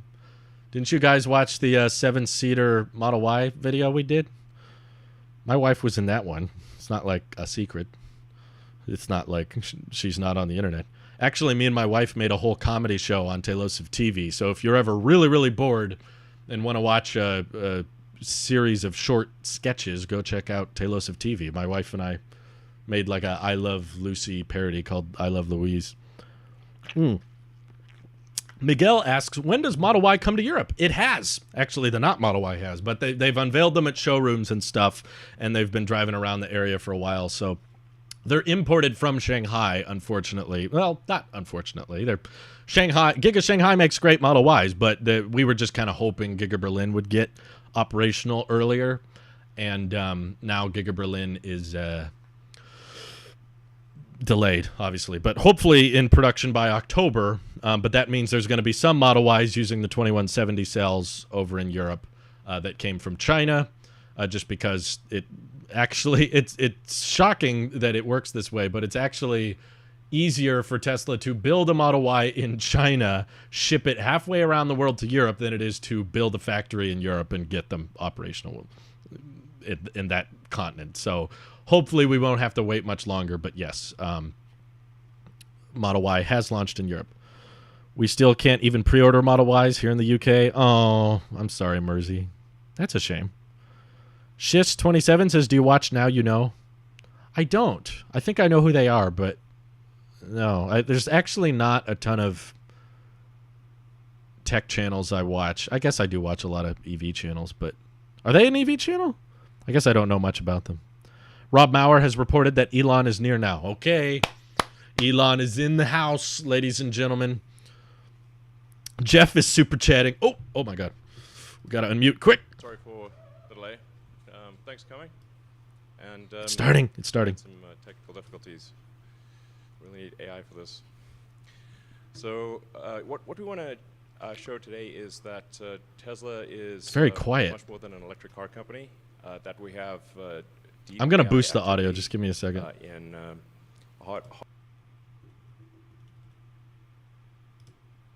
I think arguably the leaders in real-world AI as it applies to the real world. Audio's out of sync. 1 second. I've got to get this. There we go. And those of you who have seen the full self-driving beta, I can appreciate the rate at which the Tesla neural net is learning to drive. All right, we're starting. Here we go. So this is a particular application of AI, but I think there are more applications down the road that will make sense, and we'll talk about that later in the presentation. Oh, but, later. Yeah, we basically want to encourage anyone who is interested in solving real-world AI problems at either the hardware or the software level to join Tesla, or consider joining Tesla. This started really fast. Let's see, we'll start off with Andre. Man, they just like montage, and then all of a sudden they start talking. All right. Great. I'll make myself a little quieter. I'm boosting it as loud as I can. That's as loud as the computer will get. If not, I can give you mine. It doesn't sound like it? Okay, hello. Great. Okay, hi everyone. Welcome. Andre. My name is Andre, and He's back. I lead the vision team here at Tesla Autopilot, and I'm incredibly excited to be here to kick off this section, giving you a technical deep dive into the Autopilot stack and showing you all the under-the-hood components that go into making the car drive all by itself. Nice. So we're going to start off with the vision component here. Now, in the vision component, what we're trying to do is we're trying to design a neural network that processes the raw information, which in our case is the 8 cameras that are positioned around the vehicle. And they send us images, and we need to process that in real time into what we call the vector space. And this is a 3-dimensional representation of everything you need for driving. So this is the 3-dimensional positions of lines, edges, curbs, traffic signs, traffic lights, cars, their positions, orientations, depths, velocities, and so on. And no radar, of course. So here I'm showing a video of, actually, hold on. Let's find the video first, yeah. Apologies. So here I'm showing the video of the raw inputs that come into the stack, and then the neural network processes that into the vector space. And you are seeing parts of that vector space rendered in the instrument cluster on the car. Dang, that's a lot of cameras. All right, we got that. We've seen these. Come on. Now, okay. What I find kind of fascinating about this is that we are effectively building a synthetic animal from the ground up. So the car can be thought of as an animal. It moves around, it senses the environment, and acts autonomously and intelligently. And we are building all of the components from scratch in-house. So we are building, of course, all of the mechanical components of the body, the nervous system, which is all of the electrical components, and for our purposes, the brain of the autopilot. And specifically for this section, the synthetic visual cortex. Now, the biological visual cortex actually has quite intricate structure and a number of areas that organize the information flow of this brain. Right. And so in particular, in your visual cortices, the information hits the light, hits the retina, goes through the LGN all the way to the back of your visual cortex, goes through areas V1, V2, V4, the IT, the ventral and the dorsal streams, and the information is organized in a certain layout. And so when we are designing the visual cortex of the car, we also want to design the neural network architecture of how the information flows in the system. So the processing starts in the beginning when light hits our artificial retina, and we are going to process this information with neural networks. Now, I'm going to roughly organize this section chronologically. So starting off with some of the neural networks and what they looked like roughly 4 years ago when I joined the team, and how they have developed over time. So roughly 4 years ago, the car was mostly driving in a single lane, going forward on the highway. And so it had to keep lane, and it had to keep distance away from the car in front of us. Yeah, autopilot. And at that time, all of processing was only on individual image level. So a single image has to be analyzed by a neural net and make little pieces of the vector space, process that into little pieces of the vector space. So this processing took the following shape. We take a 1280 by 960 input, and this is 12-bit integers streaming in at roughly 36 hertz. Now we're going to process that with a neural network. And it's HDR. So we instantiate a feature extractor backbone. In this case, we use residual neural networks. So we have a stem and a number of residual blocks connected in series. Now, the specific class of ResNets that we use are RegNets, because this is like RegNets offer a very nice design space for neural networks because they allow you to very nicely trade off latency and accuracy. Now, these RegNets give us, as an output, a number of features at different resolutions and different scales. So in particular, on the very bottom of this feature hierarchy, we have very high resolution information with very low channel counts. And all the way at the top, we have low resolution spatially, but high channel counts. So on the bottom, we have a lot of neurons that are really scrutinizing the detail of the image. And on the top, we have neurons that can see most of the image and a lot of that context, have a lot of that scene context.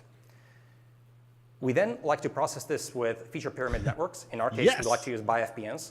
And they get to multiple scales to talk to each other effectively and share a lot of information. So for example, if you're a neuron all the way down in the network and you're looking at a small patch and you're not sure if this is a car or not, it definitely helps to know from the top layers that, hey, you are actually in the vanishing point of this highway. And so that helps you disambiguate that this is probably a car. Okay. After a BiFPN and a feature fusion across scales, we then go into task-specific heads. So for example, if you are doing object detection, we have a one-stage YOLO-like object detector here where we initialize a raster, and there's a binary bit per position telling you whether or not there's a car there. And then in addition to that, if there is, here's a bunch of other attributes you might be interested in. So the XY with height offset, or any of the other attributes, like what type of a car is this, and so on. So this is for the detection by itself. It's like I'm now, in school. very quickly we discovered that we don't just want to detect cars, we want to do a large number of tasks. So, for example, we want to do traffic light recognition and detection, a lane prediction, and so on. Thanks, Mark. So very quickly, we converge in this kind of an architectural layout where there's a common shared backbone and then branches off into a number of heads. So we call these, therefore, hydra nets, and these are the heads of the hydra. Now, this architectural layout has a number of benefits. So number one, because of the feature sharing, we can amortize the forward pass inference in the car at test time. And so this is very efficient to run. Because if we had to have a backbone for every single task, that would be a lot of backbones in the car.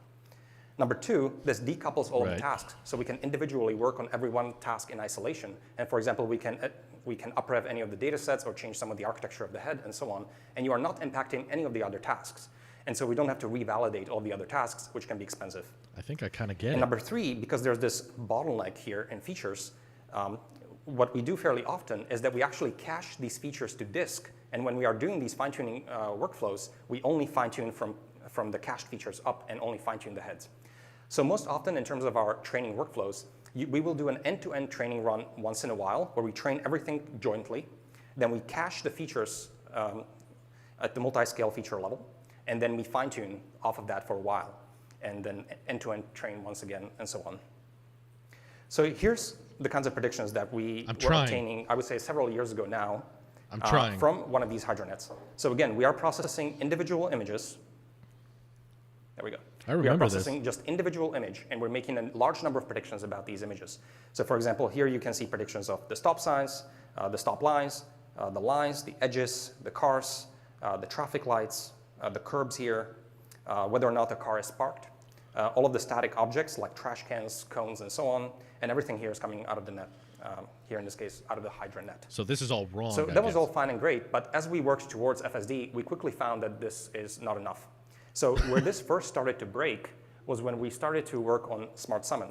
Here I am showing some of the predictions of only the curb detection task, and I'm showing it now for every one of the cameras.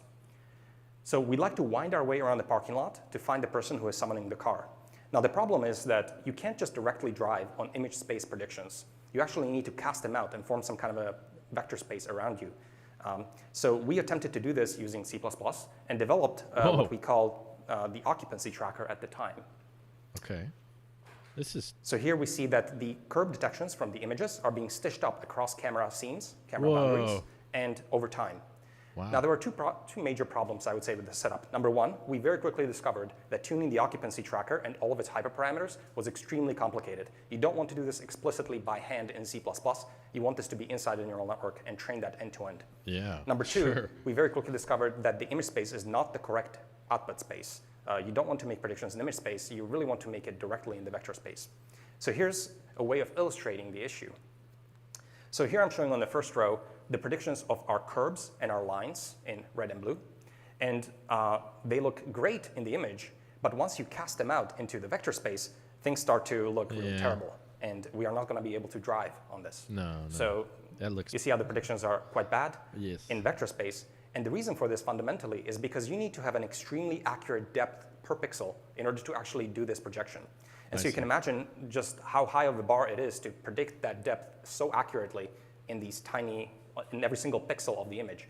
And also if there's any occluded area where you'd like to make predictions, you will not be able to because it's not an image space concept in that case. I'm following it. I get it. So we very quickly, the other problems with this, by the way, is also for object detection. If you are only making predictions per camera, then sometimes you will encounter cases like this where a single car actually spans 5 of the 8 cameras. And so if you are making individual predictions, then no single camera sees all of the car.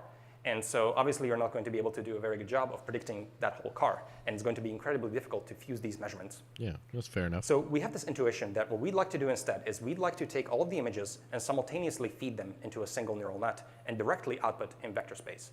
Now this is very easily said, much more difficult to actually achieve. Of course. But roughly, we want to lay out a neural net in this way, where we process every single image with a backbone, and then we want to somehow fuse them, and we want to re-represent the features from image space features to directly some kind of a vector space features, and then go into the decoding of the head.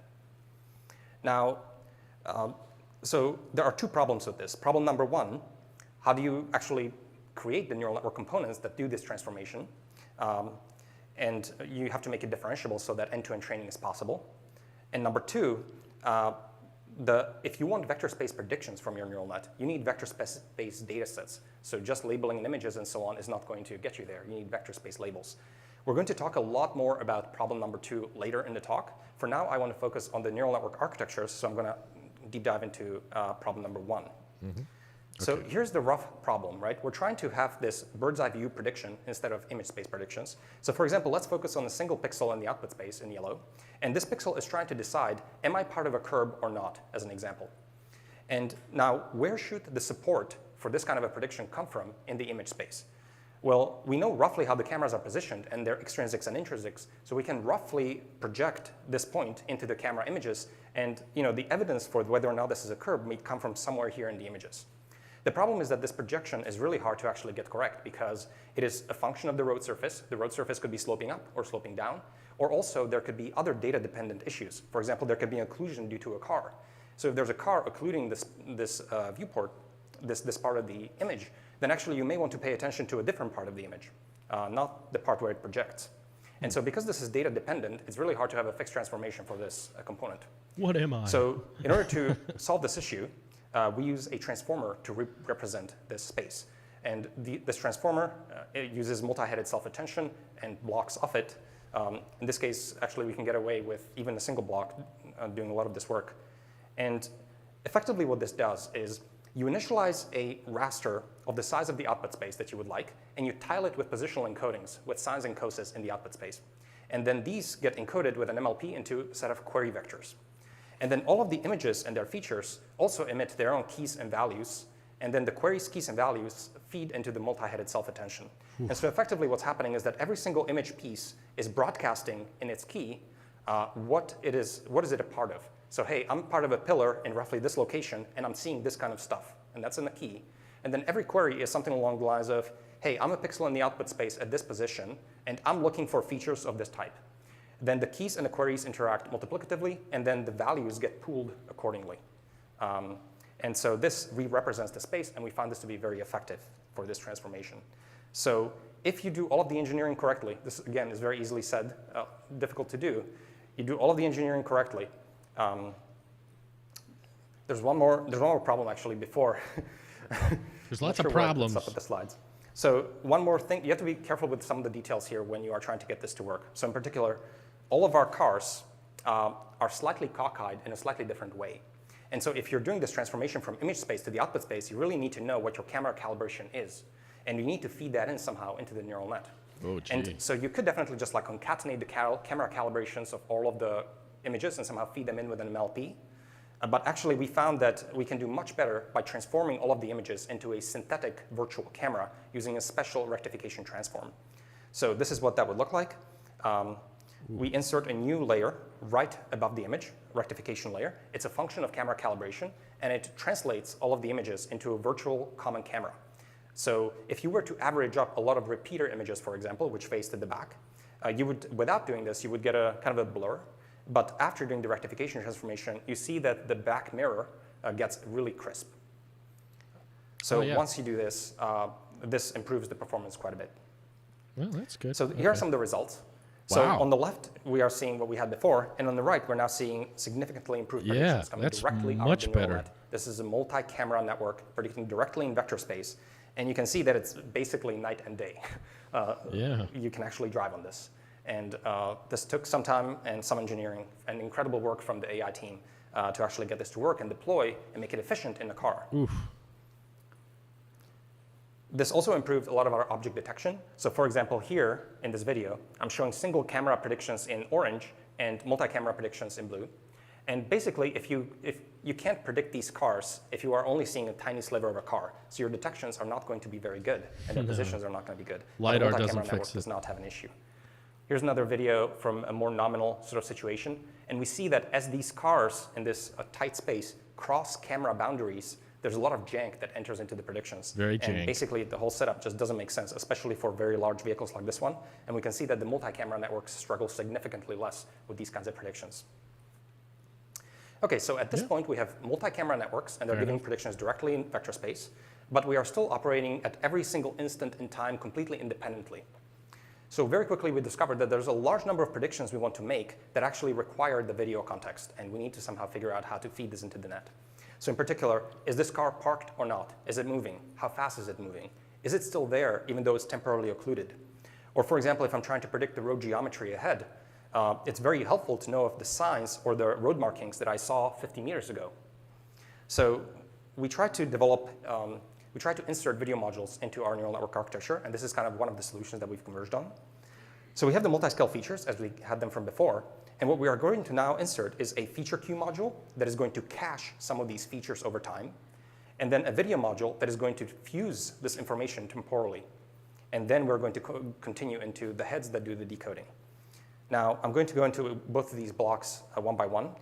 Also, in addition, notice here that we are also feeding in the kinematics.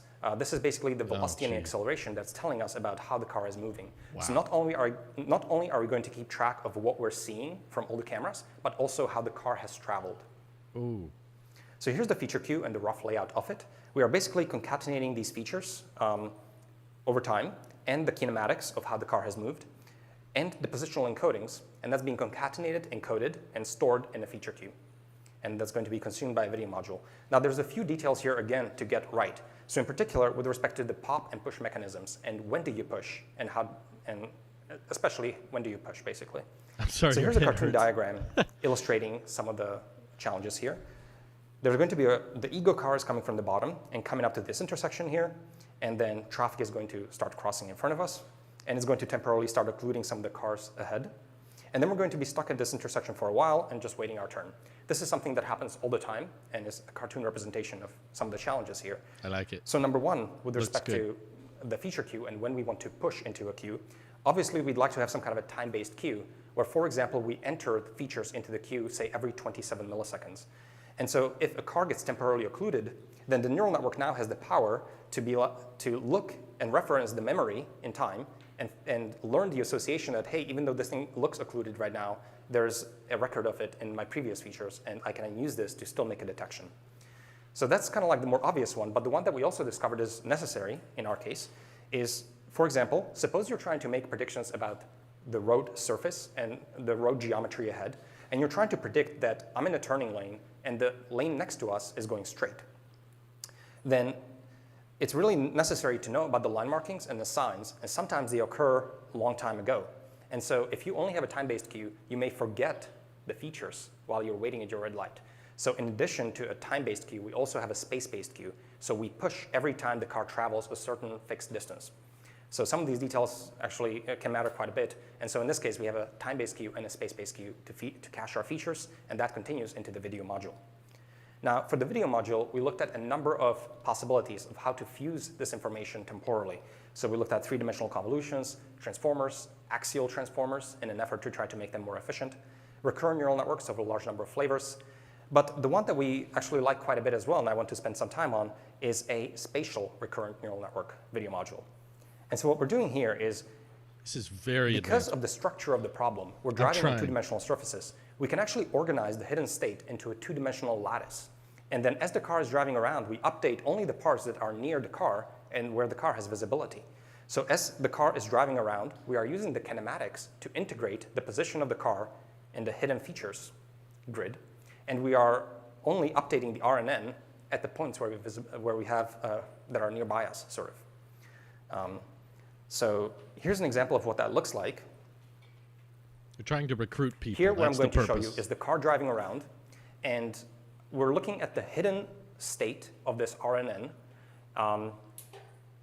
And these are different channels in the hidden state. So you can see that this is after optimization and training this neural net. You can see that some of the channels are keeping track of different aspects of the road. Like, for example, the centers of the road, the edges, the lines, the road surface, and so on. Here's another cool video of this. So this is looking at the mean of the first 10 channels in the hidden state for different traversals of different intersections. Whoa. And all I want you to see basically is that there's cool activity as the recurrent neural network is keeping track of what's happening at any point in time.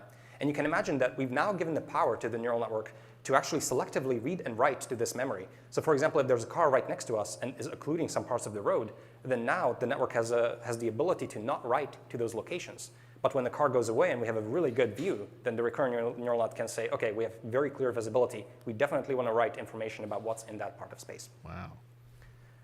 Here's a few predictions that show what this looks like. So here we are making predictions about the road boundaries in red, intersection areas in blue, road centers, and so on. Looks like so we're only blood showing vessels. A few of the predictions here just to keep the visualization clean. And yeah, this is done by the spatial RNN.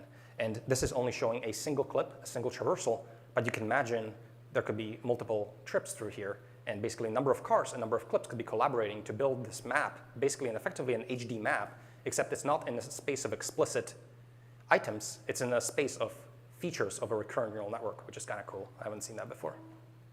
That's pretty impressive. The video networks also improved our object detection quite a bit. So in this example, I want to show you a case where there are two cars over there, and one car is going to drive by and occlude them briefly.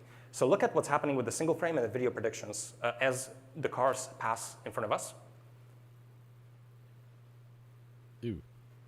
Yeah, so that makes a lot of sense. So a quick playthrough through what's happening. When both of them are in view, the predictions are roughly equivalent, and you are seeing multiple orange boxes because they're coming from different cameras.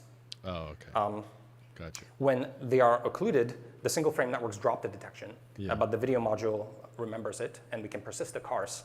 And then when they are only partially occluded, the single frame network is forced to make its best guess about what it's seeing, and it's forced to make a prediction, and it makes a really terrible prediction. But the video module knows that there's only a partial, it has the information, and knows that this is not a very easily visible part right now, and doesn't actually take that into account.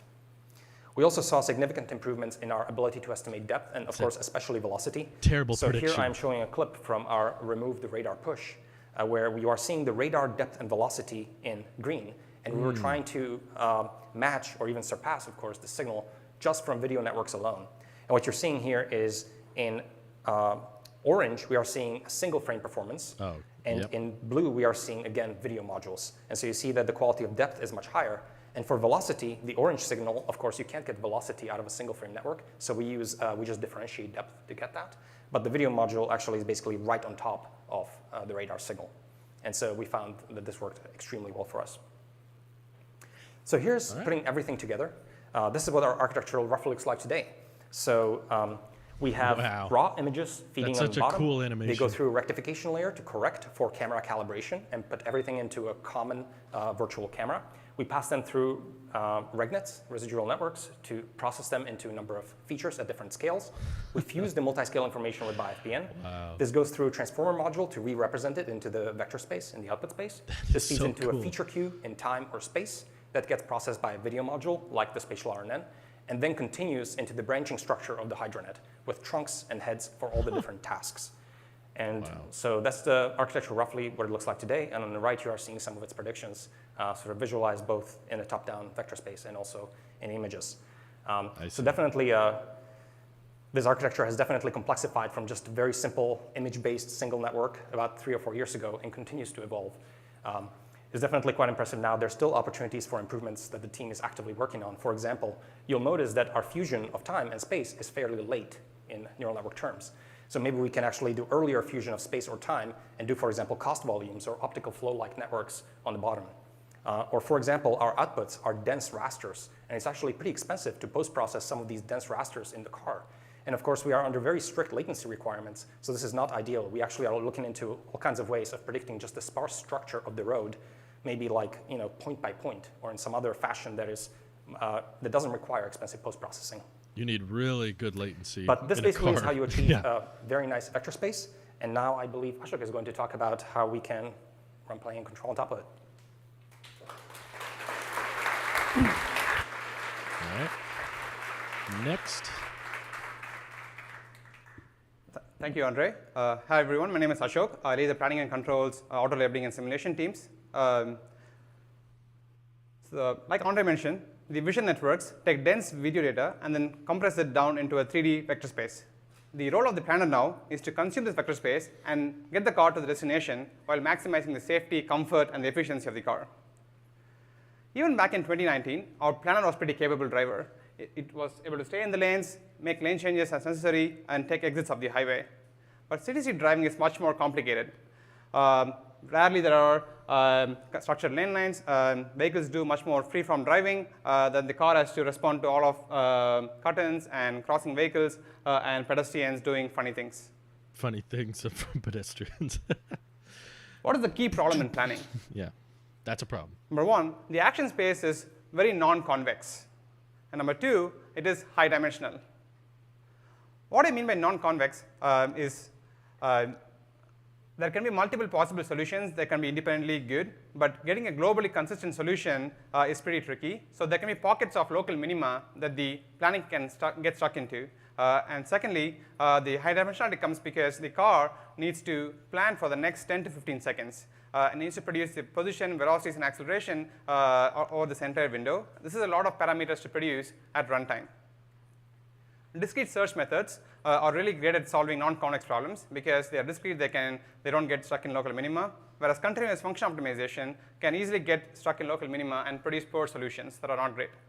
This is what Waymo got stuck On the other end, for high dimensional problems, discrete search sucks because it is discrete, it does not use any graded information, so literally it has to go and export each point to know how good it is. Whereas continuous optimization uses gradient-based methods to very quickly go to a good solution.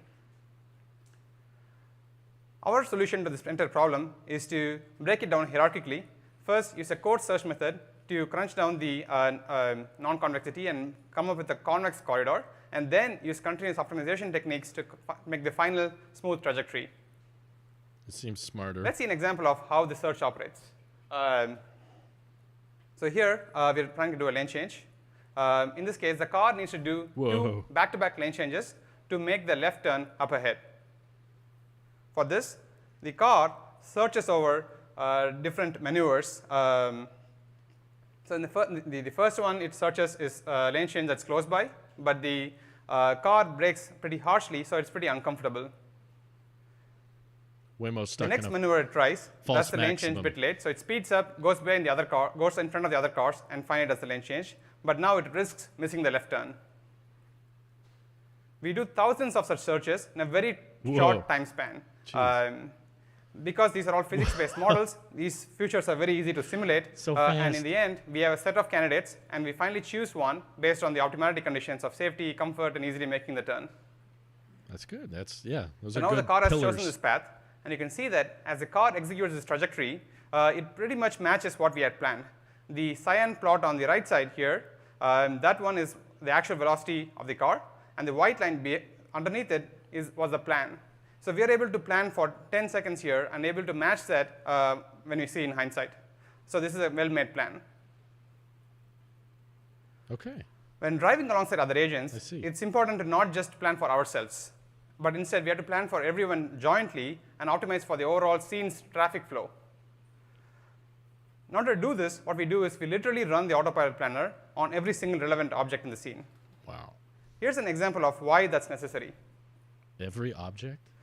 This is an auto corridor. I'll let you watch the video for a second. Uh-oh. Everybody gangsta till the F-150 coming down the one lane. No!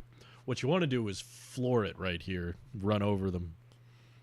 Yeah, that was autopilot driving in an auto corridor, going around parked cars, cones, and poles. Here, there's a 3D view of the same thing. The oncoming car arrives now. And autopilot slows down a little bit, but then realizes that we cannot yield to them because we don't have any space to our side. I got this. But the other car can yield to us instead. So instead of just blindly braking here, autopilot reasons about that car has low enough velocity that they can pull over and should yield to us because we cannot yield to them, and assertively makes progress. Yeah. A second oncoming car arrives now. You'll stop for us. This vehicle has higher velocity, and like I said earlier, we literally run the autopilot planner for the other object. So in this case, we run the planner for them. Ego vehicle. That object's plan now goes around their side's parked cars, and then after they pass the parked cars, goes back to the right side of the road for them. Since we don't know what's in the mind of the driver, we actually have multiple possible futures for this car. Here, one future is shown in red, the other one is shown as green. The green one is a plan that yields to us. But since this object's velocity and acceleration are pretty high, we don't think that this person is going to yield to us, and they are actually going to go around these parked cars. So autopilot decides that, OK, I have space here. This person is definitely going to come, so I'm going to pull over. So as autopilot is pulling over, we notice that that car has chosen to yield to us based on their yaw rate and their acceleration. And autopilot immediately changes its mind and continues to make progress. Get out the way. This is why we need to plan for everyone, because otherwise we wouldn't know that this person is going to go around the other parked cars and come back to their side. That's a very If we didn't do this, autopilot would be too timid and would not be a practical self-driving car. Very common scenario, too. So now we saw how the search and planning for other people set up a convex valley. Finally, we do a continuous optimization to produce a final trajectory that the planner needs to take. Here, the gray thing is the convex corridor, and we initialize a spline in heading and acceleration, parameterized over the arc length of the plan. And you can see that the optimization continuously makes fine-grained changes to reduce all of its costs. Some of the costs, for example, are distance from obstacles, traversal time, and comfort. For comfort, you can see that the lateral acceleration plots on the right have nice trapezoidal shapes. It's going to come for, here on the right side, the green plot. It's a nice trapezoidal shape, and if you record a human trajectory, this is pretty much how it looks like. The lateral jerk is also minimized. Oh, it optimized so in summary, for comfort. We That's do so a cool. search for both us and everyone else in the scene. We set up a convex corridor and then optimize for a smooth path. Together, these can do some really neat things like shown above. But driving looks a bit different in other places, like where I grew up from. It's very much more unstructured. Cars and pedestrians cutting each other, harsh braking, honking. I'm impressed they're talking about this. It's a crazy world. We can try to scale up these methods, but it's going to be really difficult to efficiently solve this at runtime. What we instead want to do is use learning-based methods to efficiently solve them. And I want to show why this is true. So we're going to go from this complicated problem to a much simpler toy parking problem, but still illustrates the core of the issue. Here, this is a parking lot. The Ego car is in blue, and it needs to park in the green parking spot here. So it needs to go around the curbs, the parked cars, and the cones shown in orange here. So this is a simple baseline. It's a A-star, it's a standard algorithm that uses a lattice-based search. And the heuristic here is the distance, the Euclidean distance to the goal. So you can see that it directly shoots towards the goal, but very quickly gets trapped in a local minima. Crash and it into that backtracks from there, and then searches a different path to try to go around this parked car. Oh my god. Eventually, it makes progress and gets to the goal, but it ends up using 400,000 nodes for making this. Jeez. 400,000. Obviously, this is a terrible heuristic. We want to do better than this. So if you added a navigation route to it and has the car to follow the navigation route while being close to the goal, this is what happens. The navigation route helps immediately, but still, when it encounters cones or other obstacles, it basically does the same thing as before. Backtracks and then searches a whole new path. And this poor search has no idea that these obstacles exist. It literally has to go there, check if it's in collision, and if it's in collision, back up. The navigation heuristic helped, but still, this took 22,000 nodes. We can design more and more of these heuristics to help the search go faster and faster, but it's really tedious and hard to design a globally optimal heuristic. Even if you had a distance function from the cones that guided the search, this would only be effective for the single cone. But what we need is a global value function. So instead, what we want to use is neural networks to give this heuristic for us. Okay. The vision networks produces a vector space, and we have cars moving around in it. This basically looks like an Atari game, and it's a multiplayer version. So we can use techniques such as mu0, alpha0, etc., that was used to solve Go and other Atari games to solve the same problem. So we're working on neural networks that can produce state and action distributions that can then be plugged into Monte Carlo tree search with various cost functions. Some of the cost functions can be explicit cost functions like distance to collisions, comfort, traversal time, etc. But they can also be interventions from the actual manual driving events. We trained such a network for this simple parking problem. So here again, the same problem. Let's see how MCTS tree search does. Oh, next slide. There we go. So here you notice that the planner is basically able to, in one shot, make progress towards the goal. To notice that this is not even using a navigation heuristic. Just given the scene, the planner is able to go directly towards the goal. All the other offshoots you're seeing are possible options. It's not choosing any of them, just choosing the option that directly takes it towards the goal. The reason is that the neural network is able to absorb the global context of the scene and then produce a value function that effectively guides it towards the global minima as opposed to getting it stuck in any local minima. So this only takes 288 nodes and is several orders of magnitude less than what was done in the A-star with the Euclidean distance heuristic. Seems smart, yeah. So this is what a final architecture is going to look like. the vision system is going to crush down the dense video data into a vector space. It's going to be consumed by both an explicit planner and a neural network planner. In addition to this, the network planner can also consume intermediate features of the network. Together, these produce a trajectory distribution, and it can be optimized end-to-end, both with explicit cost functions and human intervention and other imitation data. This then goes into explicit planning function that does whatever is easy for that and produces the final steering and acceleration commands for the car. Wow. What a process. With that, we need to now explain how we train these networks. And for training these networks, we need large data sets. I invite Andre to speak briefly about manual labeling. It does look like a snake, yeah. All right, going back to Andre. Well done. Yeah, so the story of data sets is critical, of course. So far, we've talked only about neural networks, but neural networks only establish an upper bound on your performance. Many of these neural networks, they have hundreds of millions of parameters, and these hundreds of millions of parameters, they have to be set correctly. If you have a bad setting of parameters, it's not going to work. Yeah, I don't know what the So neural cones networks were are for. just an upper bound. You also need massive data sets to actually train the correct algorithms inside them. Now, in particular, I mentioned we want data sets directly in the vector space. And so really the question becomes, how can you accumulate, because our networks have hundreds of millions of parameters, how do you accumulate millions and millions of vector space examples that are clean and diverse to actually train these neural networks effectively? Now, so there's a story of data sets and how they've evolved on the side of all of the models and developments that we've achieved. Now, in particular, when I joined roughly 4 years ago, we were working with a third party to obtain a lot of our data sets. Now, unfortunately, we found very quickly that working with a third party to get data sets for something this critical was just not going to cut it. The latency of working with a third party was extremely high. And honestly, the quality was not amazing.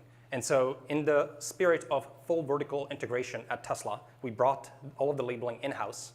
And so over time, we've grown more than 1,000-person data labeling org that is full of professional labelers who are working very closely with the engineers. That's a Especially lot of they're here labeling. in the US and co-located with the engineers here in Bay Area as well. Jeez. And so we work very closely with them. And we also built all of the infrastructure for them from scratch ourselves. So we have a team we are going to meet later today that develops and maintains all of this infrastructure for data labeling. And so here, for example, I'm showing some of the screenshots of some of the latency, throughput, and quality statistics that we maintain about all of the labeling workflows and the individual people involved and all the tasks and how the numbers of labels are growing over time. So we found this to be quite critical, and we're very proud of this. He must be Now, related in the to beginning, roughly 3 or 4 years ago, most of Ben our labeling Shapiro. was in image space. And so you can imagine that this is taking quite some time to annotate an image like this, and this is what it looked like, where we are sort of drawing polygons and polylines on top of these single individual images. As I mentioned, we need millions of vector space labels, so this is not going to cut it. So very quickly, we graduated to 3-dimensional or 4-dimensional labeling, where we are directly 4D. labeling in vector space, not We in skipped individual 3D. images. So here what I'm showing is a clip, and you are seeing a very small reconstruction. You're about to see a lot more reconstructions soon. Oh my But it's God. a very small reconstruction of the ground plane on which the car drove, and a little bit of the point cloud here that was reconstructed. And what you're seeing here is that the labeler is changing the labels directly in vector space, and then we are reprojecting those changes into camera images. So we're labeling directly in vector space, and this gave us a massive increase in throughput for a lot of our labels, because you label once in 3D, and then you get to reproject. I'll do it myself. But even this, we realized, was actually not going to cut it.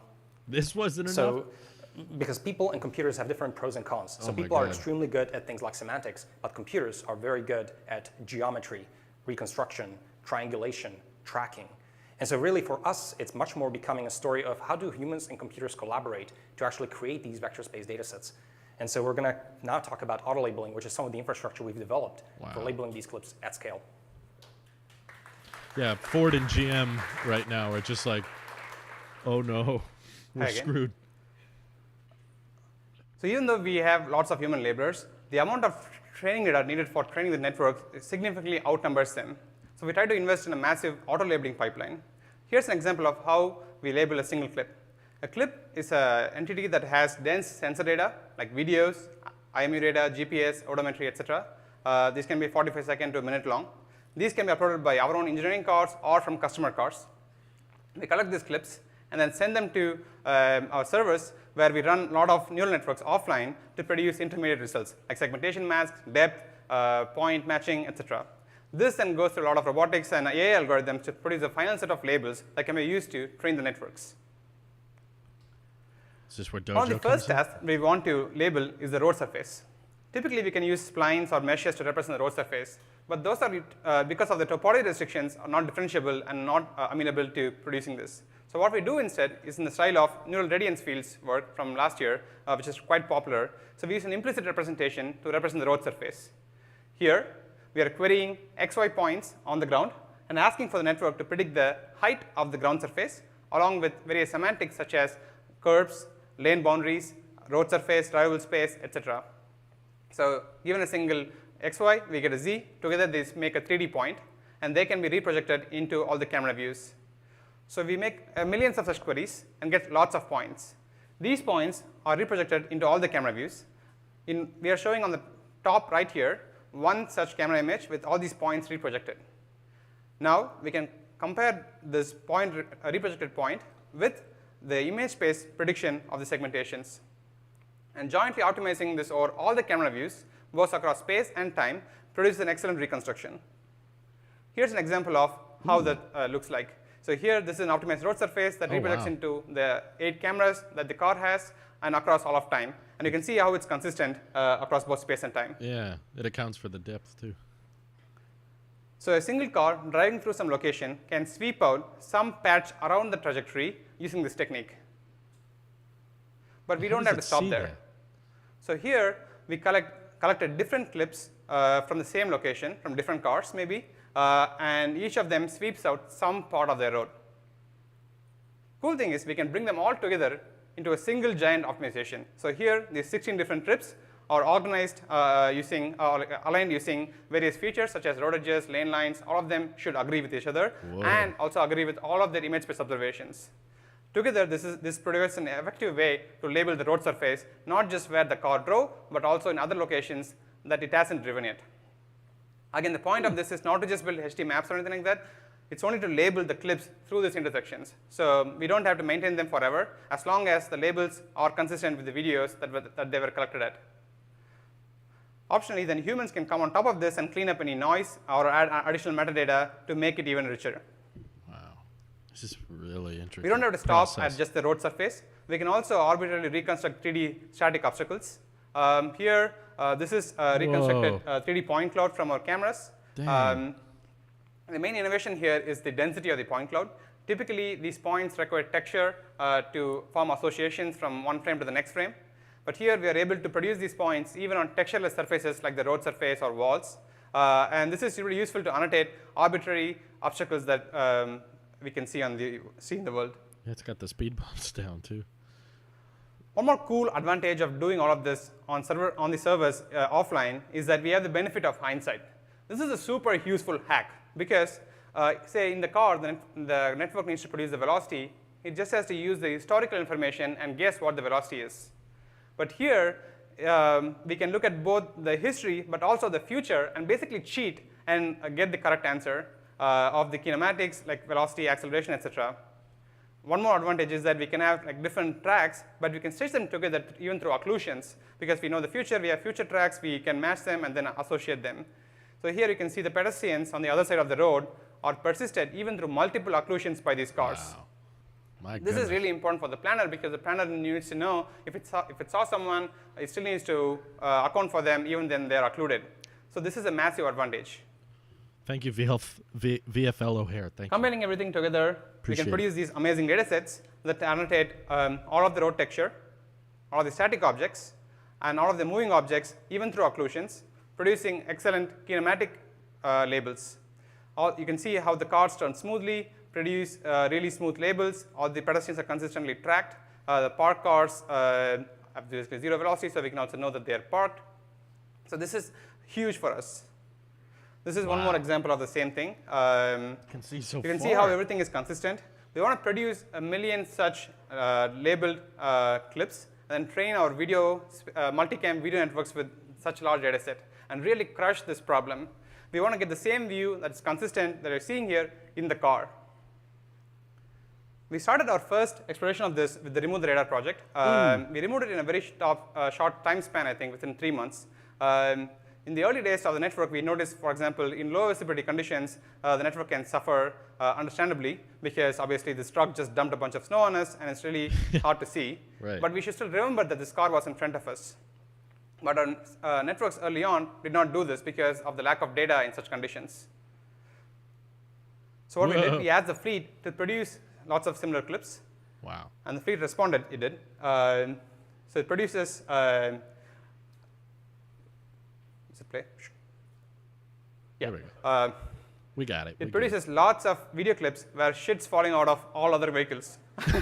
And we sent this through our auto labeling pipeline that was able to label 10K clips within a week.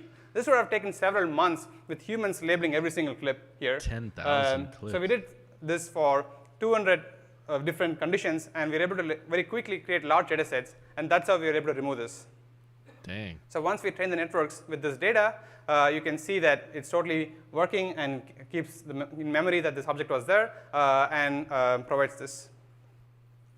That's impressive. So finally, we wanted to actually get a Cybertruck into a data set for the Remove the Radar. Whoa! Can you all guess where we got this clip from? I'll give you a moment. That's a render. Is that Someone real? said it. Yes. Yes, it's rendered. It's our simulation. Okay.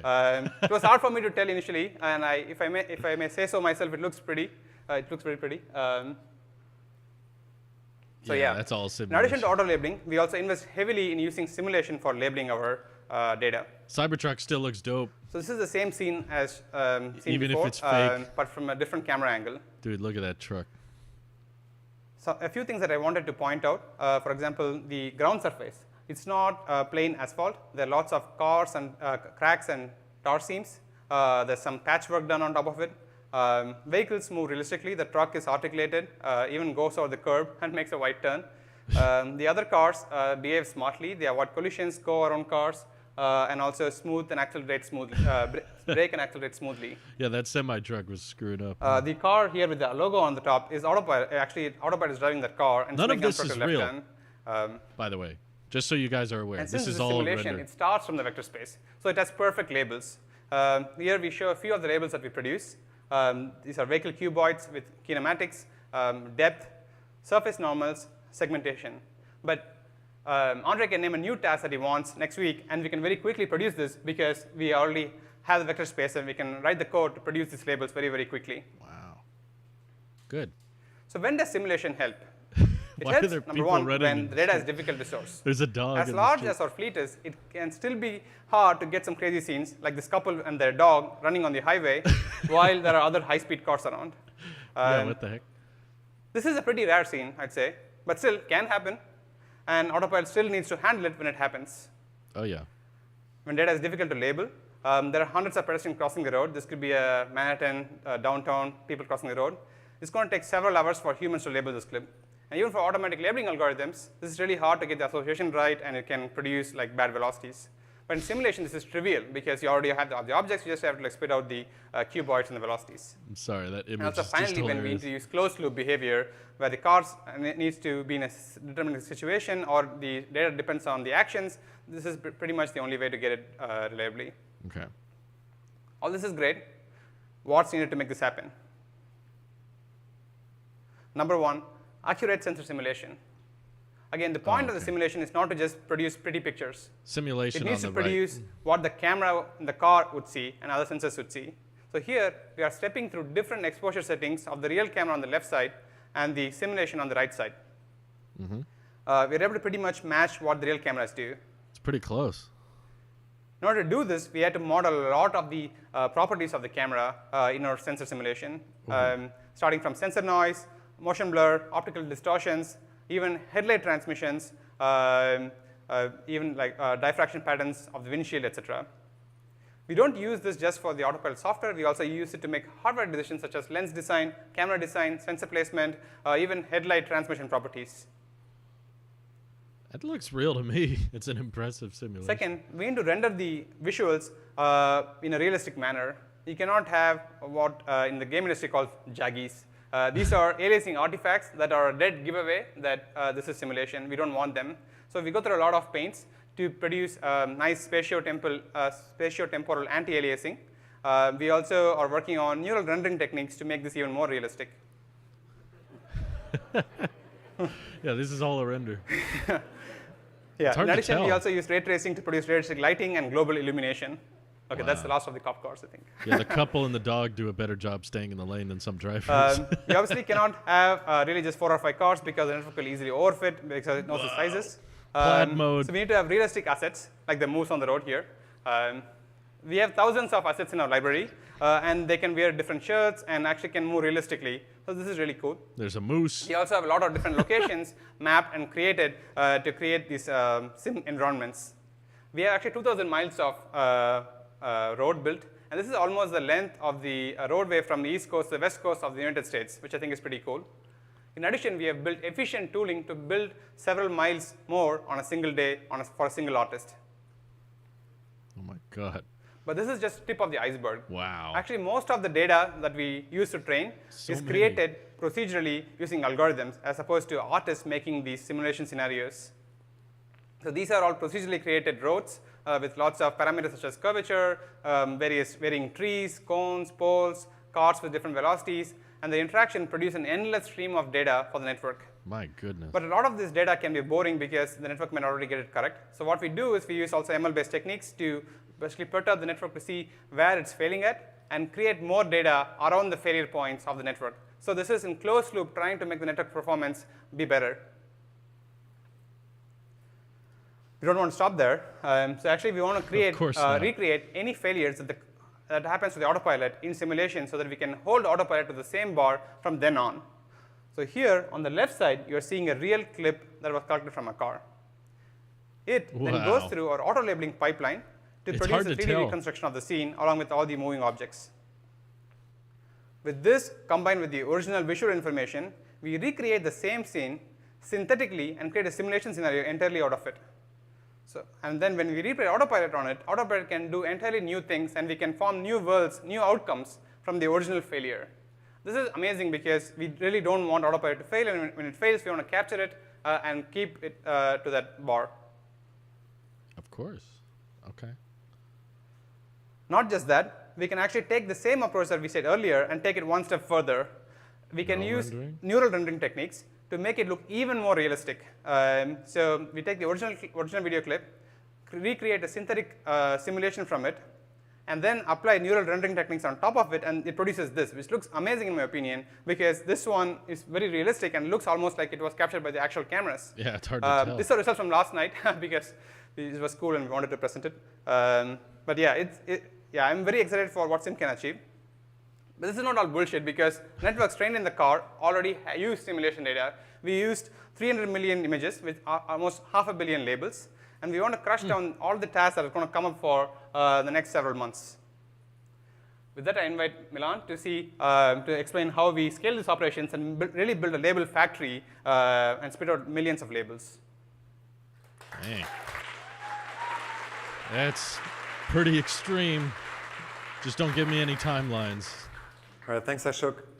Hey, everyone, I'm Milan. I'm responsible for the integration of our neural networks in the car and for most of our neural network training and evaluation infrastructure. You've heard of Elon. And so tonight, I'd just like to start by giving you some perspective into the amount of compute that's needed to power this type of data generation factory.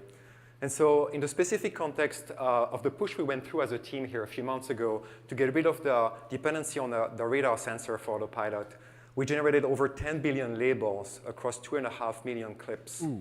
And so to do that, we had to scale our huge offline neural networks and our simulation engine across thousands of GPUs and just a little bit shy of 20,000 CPU cores. On top of that, we also included over 2,000 actual autopilot full self-driving computers in the loop with our simulation engine.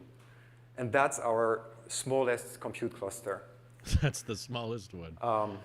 20,000 FSD chips. So I'd like to give you some idea of what it takes to take our neural networks and move them in the car.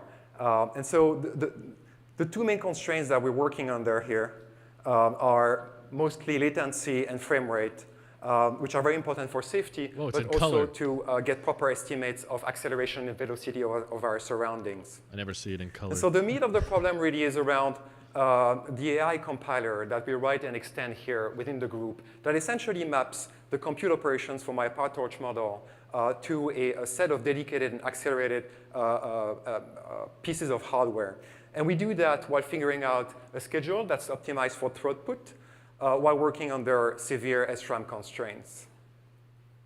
And so, by the way, we're not doing that just on one engine, but across 2 engines on the autopilot computer. And the way we use those engines here at Tesla is such that at any given time, only one of them will actually output control commands to the vehicle, while the other one is used as an extension of compute. But those roles are interchangeable, both at the hardware and software level. So how do we iterate quickly together as a group through these AI development cycles? Well, first, we have been scaling our capacity to evaluate our software and neural network dramatically over the past few years. And today, we're running over 1 million evaluations per week on any code change that the team is producing. And those evaluations run on over 3,000 actual full self-driving computers that are hooked up together in a dedicated cluster. Wow. And so on top of this, we've been developing really cool debugging tools. And so here is a video of one of our tools, which is helping developers iterate through the development of neural networks and comparing live the outputs from different revisions of a same neural network model as we're iterating live through video clips. And so last but not least, we've been scaling our neural network training compute dramatically over the past few years. And today, we're barely shy of 10,000 GPUs, which, just to give you some sense, in terms of number of GPU, is more than the top 5 publicly known supercomputers in the world. But that's not enough, and so I'd like to invite Ganesh to talk about the next steps. Here's where Dojo comes in, I think. That's not enough GPU performance? My God. Thank you, Milan.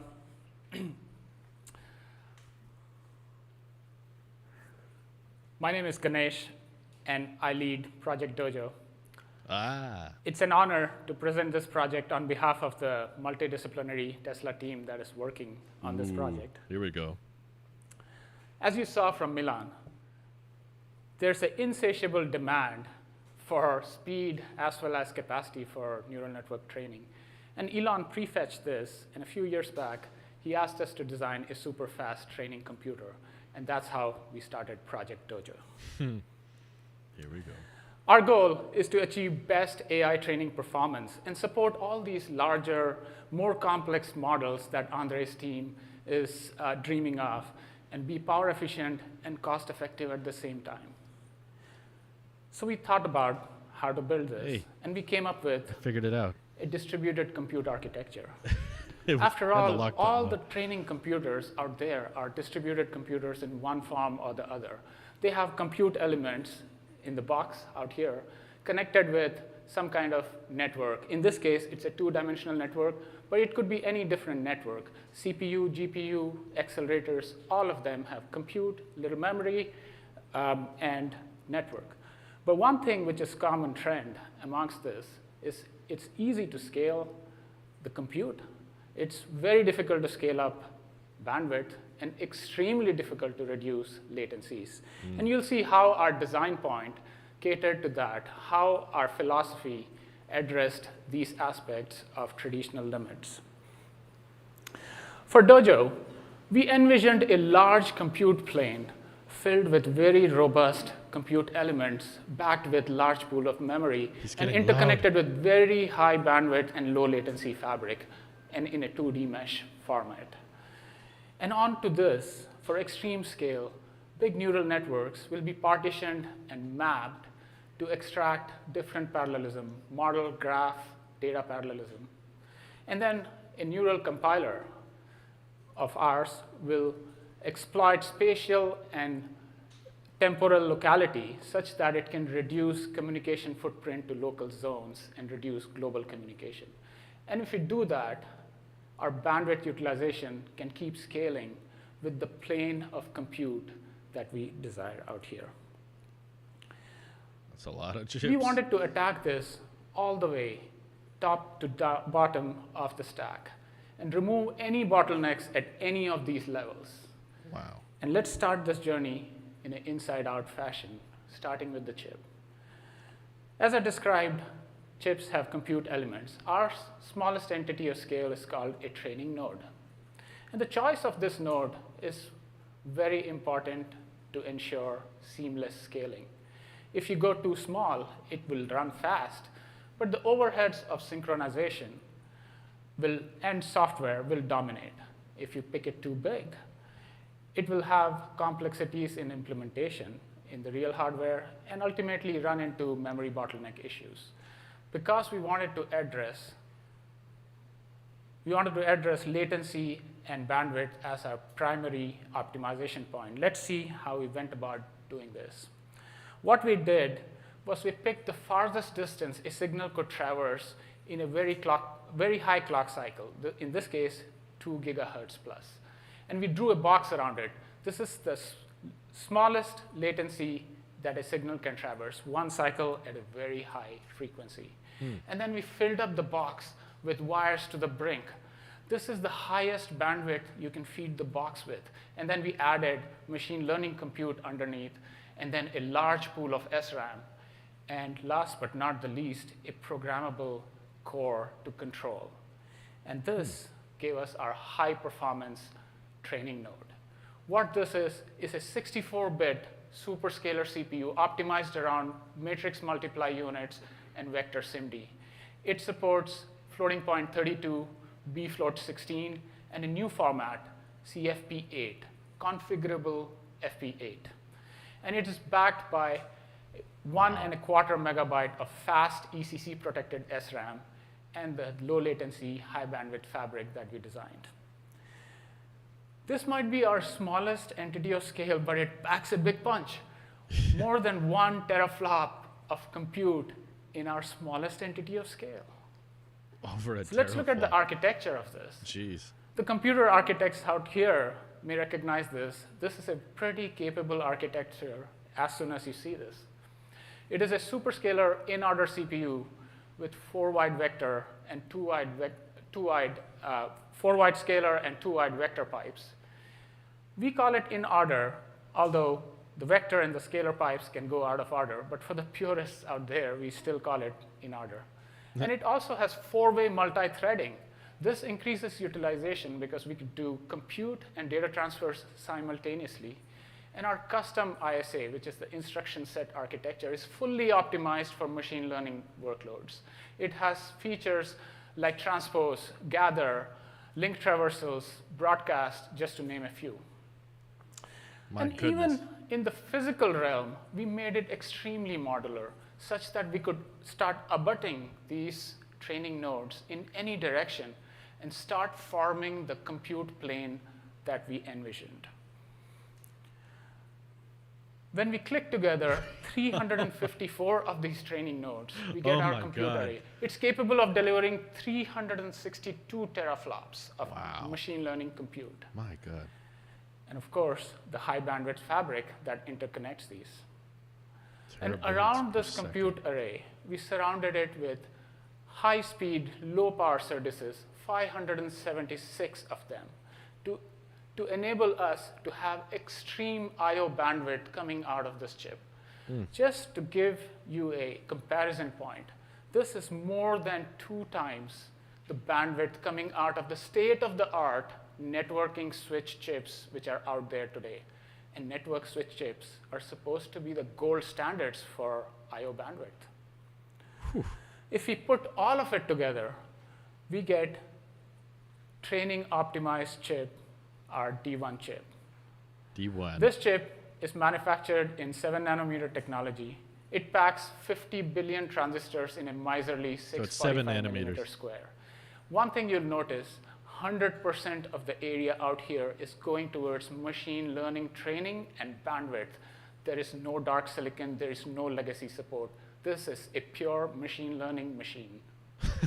Machine learning machine. Wow.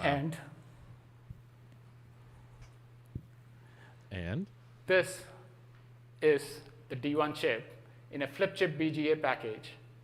Oh. This was entirely designed by Tesla team internally, all the way from the architecture to that's it? GDS out and package. Wow. This chip is like a GPU-level compute with a CPU-level flexibility, and twice the network chip-level I/O bandwidth. If I were to plot so small the I/O bandwidth on the vertical scale versus teraflops of compute that is available in the state-of-the-art machine learning chips out there, including some of the startups, you can easily see why our design point excels beyond par. My God. Now that we had this fundamental physical building block, how to design the system around it? Let's see. Since D1 chips can seamlessly connect without any glue to each other, we just started putting them together. Oh, no. We just put... What? What? You got to be joking. 500,000 training nodes together to form our compute plane. Oh, my God. This is 1,500 D1 chips seamlessly connected to each other. Whew. And then we add Dojo interface processors on each end. My God. This is the host bridge to typical hosts in the data centers. Basically reinvented It's the computer. Connected with PCI Gen 4 on one side with a high bandwidth fabric to our compute plane. The interface processors provide not only the host bridge, but high bandwidth DRAM shared memory for the compute plane. In addition, the interface processors can also allow us to have a higher radix network connection. This is nuts. In order to achieve this compute plane, we had to come up with a new way of integrating these chips together. And this is what we call as a training tile. This is the unit of scale for our system. This is a groundbreaking integration of 25 known good D1 dies onto a fan-out wafer process, tightly integrated such that it preserves the bandwidth between them. The maximum bandwidth is preserved there. And in addition, we generated a connector, a high bandwidth, high density connector that preserves the bandwidth coming out of this training tile. 9 terabytes. And this tile gives us 9 petaflops of compute with a massive I/O bandwidth coming out of it. Wow. This perhaps is the biggest organic MCM in the chip industry, multi-chip module. That's mind-boggling. It was not easy to design this. There were no tools that existed. All the tools were croaking. Even our compute cluster couldn't handle it. Our engineers came up with different ways of solving this. They created new methods to make this a reality. 3 Chrome tabs. Now that we had our compute plane tile with high bandwidth IOs, we had to feed it with power. And here, we came up with a new way of feeding power vertically. We created a custom voltage regulator module that could be reflowed directly onto this fan-out wafer. So what we did out here is we got chip, package, and we brought PCB-level technology of reflow onto this fan-out wafer technology. This is a lot of integration already out here, but we didn't stop here. We integrated of course not. The entire electrical, thermal, and mechanical pieces out here. Whoa.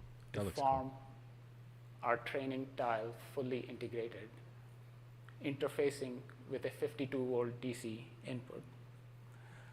My goodness. It's unprecedented. This is an amazing piece of engineering. Our compute plane is completely orthogonal to power supply and cooling, our unit of scale for our system. And this Oh, he's got it with him? Is real. Oh, wow. He can hold it? It's tiny. It's like the size of a Mac Mini. Put it in a laptop. I can't believe I'm holding 9 petaflops out here. Yeah. 9 petaflops in his hands. How much is that? Could you sell it, Tesla? That would be kind of nice. It's probably like $8 million. And in fact, last week, we got our first functional training tile. And on a limited cooling benchtop setup, we got some networks running. And I was told Andre doesn't believe that we could run networks till we could run one of his creations. Andre, this is MinGPT-2 running on Dojo. Do you believe it? He's like, called it. Take that. Next up, how to form a compute cluster out of it. By now, you must have realized our modularity story is pretty strong. We just put together some tiles. We just tiled together tiles. A 2x3 tile in a tray makes our training matrix, and 2 trays in a cabinet give 100 petaflops of compute. 100 petaflops. Did we stop here? No. But I'm not done yet. We just integrated seamlessly. We broke the cabinet walls. Oh my we God. integrated these tiles seamlessly all the way through, preserving the bandwidth. There's no bandwidth divot out here. There's no bandwidth cliffs. All the tiles are seamlessly connected with the same bandwidth. And with this, dun, dun, dun, dun, dun, pum, pum, pum. We have an exapod. What? This is 1 exaflop of compute. What am I in 10 looking cabinets. It's more than 1 million training nodes that you saw. We paid meticulous attention to that training node. Exaflop? There are 1 million nodes out here with uniform bandwidth. My God. Not just the hardware, the software aspects are so important to ensure scaling. And not every job requires a huge cluster, so we planned for it right from the get-go. Our compute plane can be subdivided, can be partitioned The DPU. into units called Dojo processing unit. A DPU consists of 1 or more D1 chips. It also has our interface processor and 1 or more hosts. Looked like the Tailosive intro. And this can be scaled up or down as per the needs of any algorithm, any network running on it. Dang. What does the user have to do? They have to change their scripts minimally. And this Dojo is instead because of CUDA. of our strong compiler suite. It takes care of fine-grained parallelism and mapping the problems of mapping the neural networks very efficiently onto our compute plane. Our compiler uses multiple techniques to extract parallelism. Wow. It can transform the networks. It's probably to too big for achieve Tesla, not or only too fine-grained expensive. parallelism using data model, graph parallelism techniques. It also can do optimizations to reduce memory footprints. One thing, because of our high bandwidth nature of the fabric is enabled out here, is model parallelism could not have been extended to the same level as what we can. It was limited to chip boundaries. Now we can, because of our high bandwidth, we can extend it to training tiles and beyond. Thus, large networks can be efficiently mapped here at low batch sizes and extract utilization and new levels of performance. In addition, our compiler is capable of handling high-level dynamic control flows like loops, if then else, etc. And our compiler engine is just part of our entire software suite. The stack consists of an extension to PyTorch that ensures the same user-level interfaces that ML scientists are used to. I wonder if Tesla wants And to our sell compiler generates code on the fly such that it could be reused for subsequent execution. It has a LLVM backend that generates the binary for the hardware. And this ensures we can create optimized code for the hardware without relying on even single line of handwritten kernel. Our driver stack takes care of the multi-host, multi-partitioning that you saw a few slides back. And then we also have profilers and debuggers. Yeah, in Linus our needs software this stack. thing. Linus would break So it. with all this, we integrated in a vertical fashion. We broke the traditional barriers to scaling.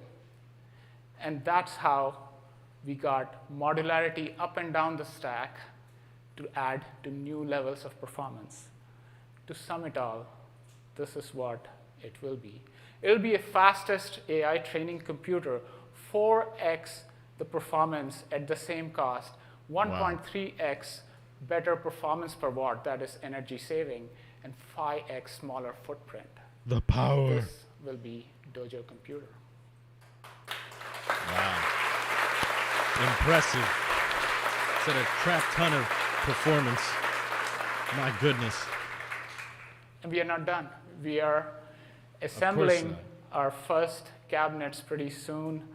And we have a whole next generation plan already. We are thinking about 10x more with different aspects that we can do, all the way from silicon 10x? to the system again. Oh my we will God. have this journey again. We're recruiting heavily for all of these areas. Thank you very much.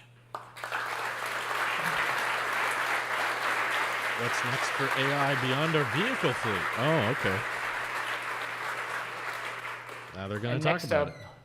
Elon will update us on what's beyond our vehicle fleet for AI. Is this Elon or Milan? I didn't catch it.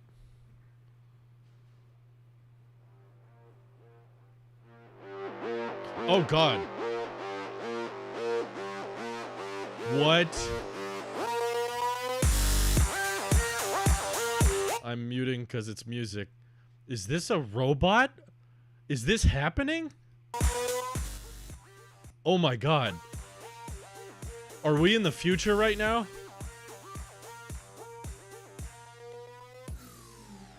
What am I looking at? What is happening? Oh my God, we're about to die. Guys, humans are obsolete. What? That's not real. This has to be a joke. Is there a person in there? Of course there is. What is happening? Elon's laughing uncontrollably. Grimes is in there or something. Daft Punk is back, ladies and gentlemen. Elon's dying of laughter. You can see the face. Oh my God, my head just exploded. No, you can see Elon right off stage. What is going on? Now, unlike Dojo, obviously that was not real. So Dojo is real. The Tesla bot will be real. What? But basically, if you think about what we're doing right now with the cars, Tesla is arguably the world's biggest robotics company because our cars are like semi-sentient robots on wheels. And with the full self-driving computer, essentially the inference engine on the car, which will keep evolving, obviously, and Dojo, and all of the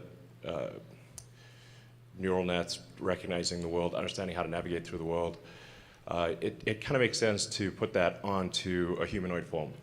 And we're also quite good at sensors and batteries and actuators. Humanoid? So, we think we'll probably have a prototype sometime next year that basically looks like this. And it's intended to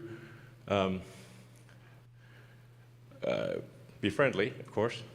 Oh my God. And navigate through a world 5'8"? Built for humans and eliminate dangerous, repetitive, and boring tasks. We're setting it such that it is What is going on? at a mechanical level, at a physical level, you can run away from it. Oh no. And most likely overpower it.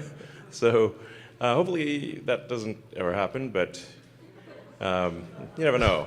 Oh, you can overpower. So it's it'll be a light, yeah, anyway, 5 miles an hour. You can you can get run faster than that, it'll be fine. Oh my god.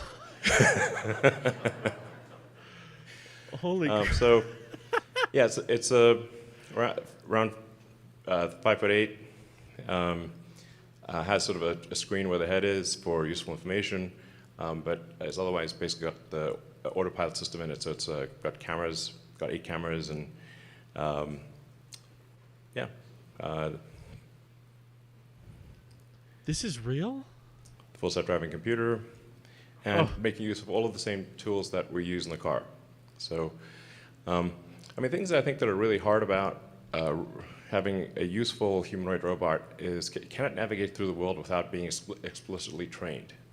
I mean, without explicit, like, line-by-line instructions. Can you talk to it and say, you know, please pick up that bolt and attach it to the car with that wrench, and it should be able to do that. Oh my god. It should be able to, please go to the store and get me the following groceries, that kind of thing. So, yeah. My head is exploding. And yeah, this I think will be quite profound, because if you say it like, what is the economy? It is at the foundation, it is labor. So, what happens when there is, no shortage of labor? This is why I think long term that there will need to be universal basic income. Yeah. Oh my god. Can you But not replace right now, me? 'cause this robot doesn't work. So we just need a minute. I need more So, information on this robot. Yeah, but I think essentially in the future, physical work will be a choice. If you want to do it, you can, but you won't need to do it. And yeah, I think it obviously has profound implications for the economy, because given that the economy at its foundational level is labor, I mean, capital equipment is just distilled labor, then is there any actual limit to the economy? Maybe not. So, yeah. So yeah? Join our team and help build this. That's it? I need All right, more. so I think we'll have everyone come back on the stage, and you guys can ask questions if you'd like. Oh my god. Yeah. I can't wrap my head around this. I'm so confused. Oh, this music is way too loud.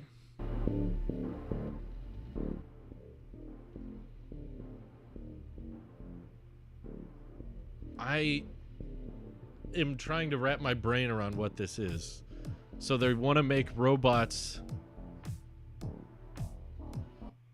Okay, I think it's just music for now. They want to make robots to help with manufacturing, or general purpose robots to help with... I'm going to mute it for now unless they start talking. Oh. It's like maybe try to get it's back from there. Okay, they're back. The side. They're back. We're not done. We're not done. All right, cool. So we'll probably turn the lights back on.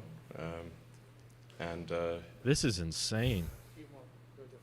yeah, great. So My we're mind happy is to answer blown. any questions you have about anything on the software, hardware side, where things are going, and yeah, fire away.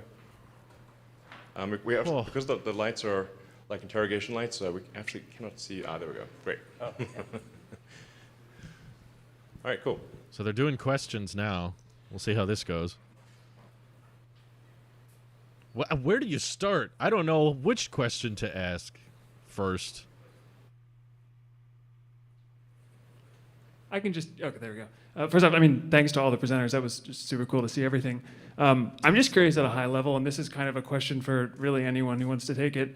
To what extent are you interested in publishing or open sourcing anything that you do for the future? Oh, come on. You can ask better questions than that. Ask like, how much does a Tesla bot cost? Where are you going to build them?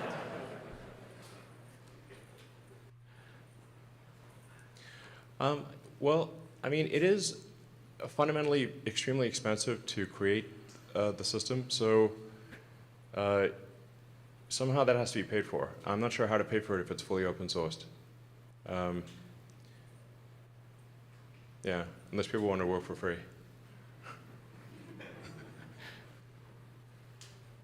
Oh. But I should say that this is, if other car companies want to license it and use it in their cars, that would be cool. This is not intended to be just limited to Tesla cars. There you go. They want to license the software out. Is for the Dojo supercomputer. So did you solve the compiler problem of scaling to these many nodes, or if it is solved, is it only applicable to Dojo? Because I'm doing research in deep learning accelerators, and getting the correct scalability or the distribution, even in one chip, is extremely difficult from the research project's perspective. So I was just curious. Excuse me, mic for Bill. You want to? Have we solved the problem? Not yet.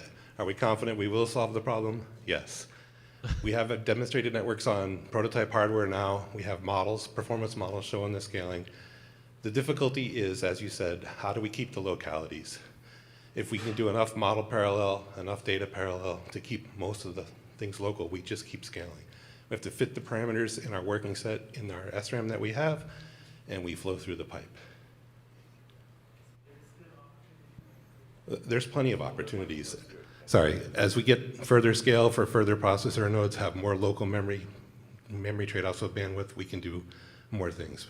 But as we see it now, the applications that Tesla has, we see a clear path. Okay. And our Take your word for modularity it. story means we can have different ratios, different aspects created out of it. I mean, this is something that we chose for our applications internally. Yeah, no one's asking about the robot. Come on. Sure.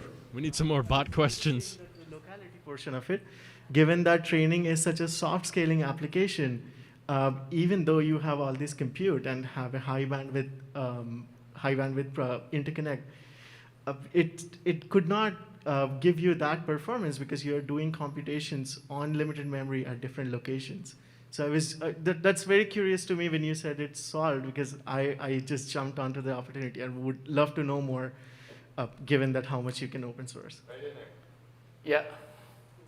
The audio is a nightmare, but I'm trying to. Yeah, I guess the balance proof's in the pudding. So we should have Dojo operational next year, and I think we'll obviously use it for training, video training. I mean, fundamentally, this is about like the primary application initially is we've got vast amounts of video, and how do we train vast amounts of video as efficiently as possible, and also shorten the amount of time. Like if you're trying to train to a task, like just in general, innovation is how many iterations and what is the average progress between each iteration. And so if you can reduce the time between iterations, the rate of improvement is much better. So if it takes like sometimes a couple days for a model to train versus a couple hours, that's a big deal. But the acid test here, and what I've told the Dojo team is like it's successful if the software team wants to turn off the GPU cluster. But if they want to keep the GPU cluster on, it's not successful. So.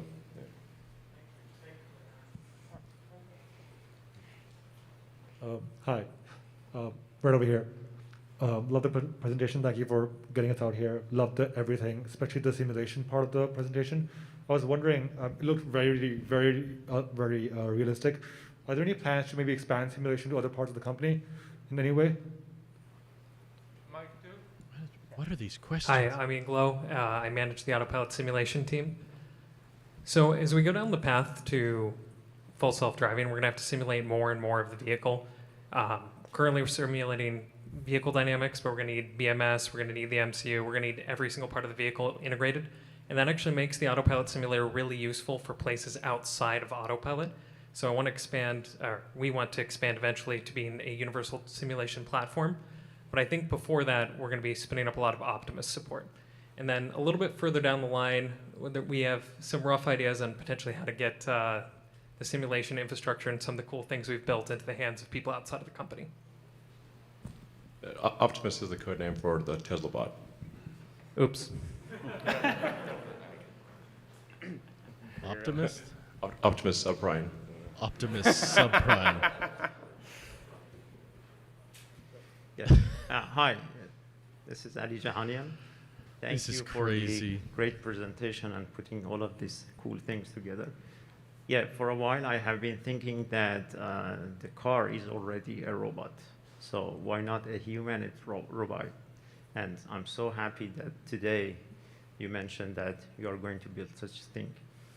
Especially, I think that this can give opportunity for ways of putting multi-modality together. For instance, we know that in the example that you showed that there was a dog and with some passengers or running together.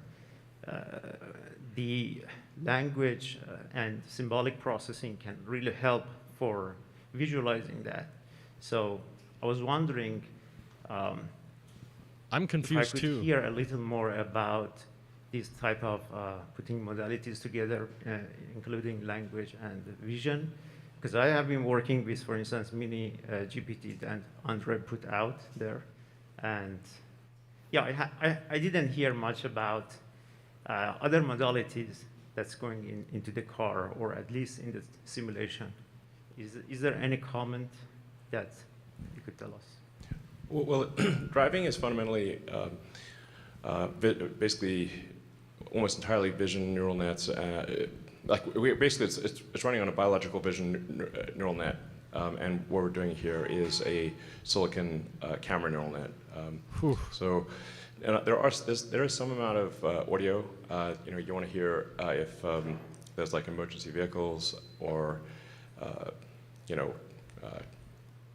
guess converse with the people in the car. If somebody's yelling something at the car, the car needs to understand what that is. So Tesla stock will probably crash all tomorrow. Things that are necessary for it to out of just confusion. Fully autonomous. Yeah. Thank you. I don't think long term it'll tank, but I think tomorrow, out of confusion from the market, it'll tank. Hi, thank you for all the great work that you've shown. My question is for the team, because the data that was shown seems to be predominantly from the United States that the FSD computer is being trained on. But as it gets rolled out to different countries, which have their own road systems and challenges that come with it, how do you think that it's going to scale? Like I'm assuming like ground up is not a very viable solution. So how does it transfer to different countries? Well, we actually do train on using data from probably like 50 different countries, but we have to pick, as we're trying to advance full self-driving, we need to pick one country, and since we're located here, we pick the US. And then we get a lot of questions like, why not even Canada? I'm like, well, because the roads are a little different in Canada, different enough. And so when trying to solve a hard problem, you want to say like, okay, let's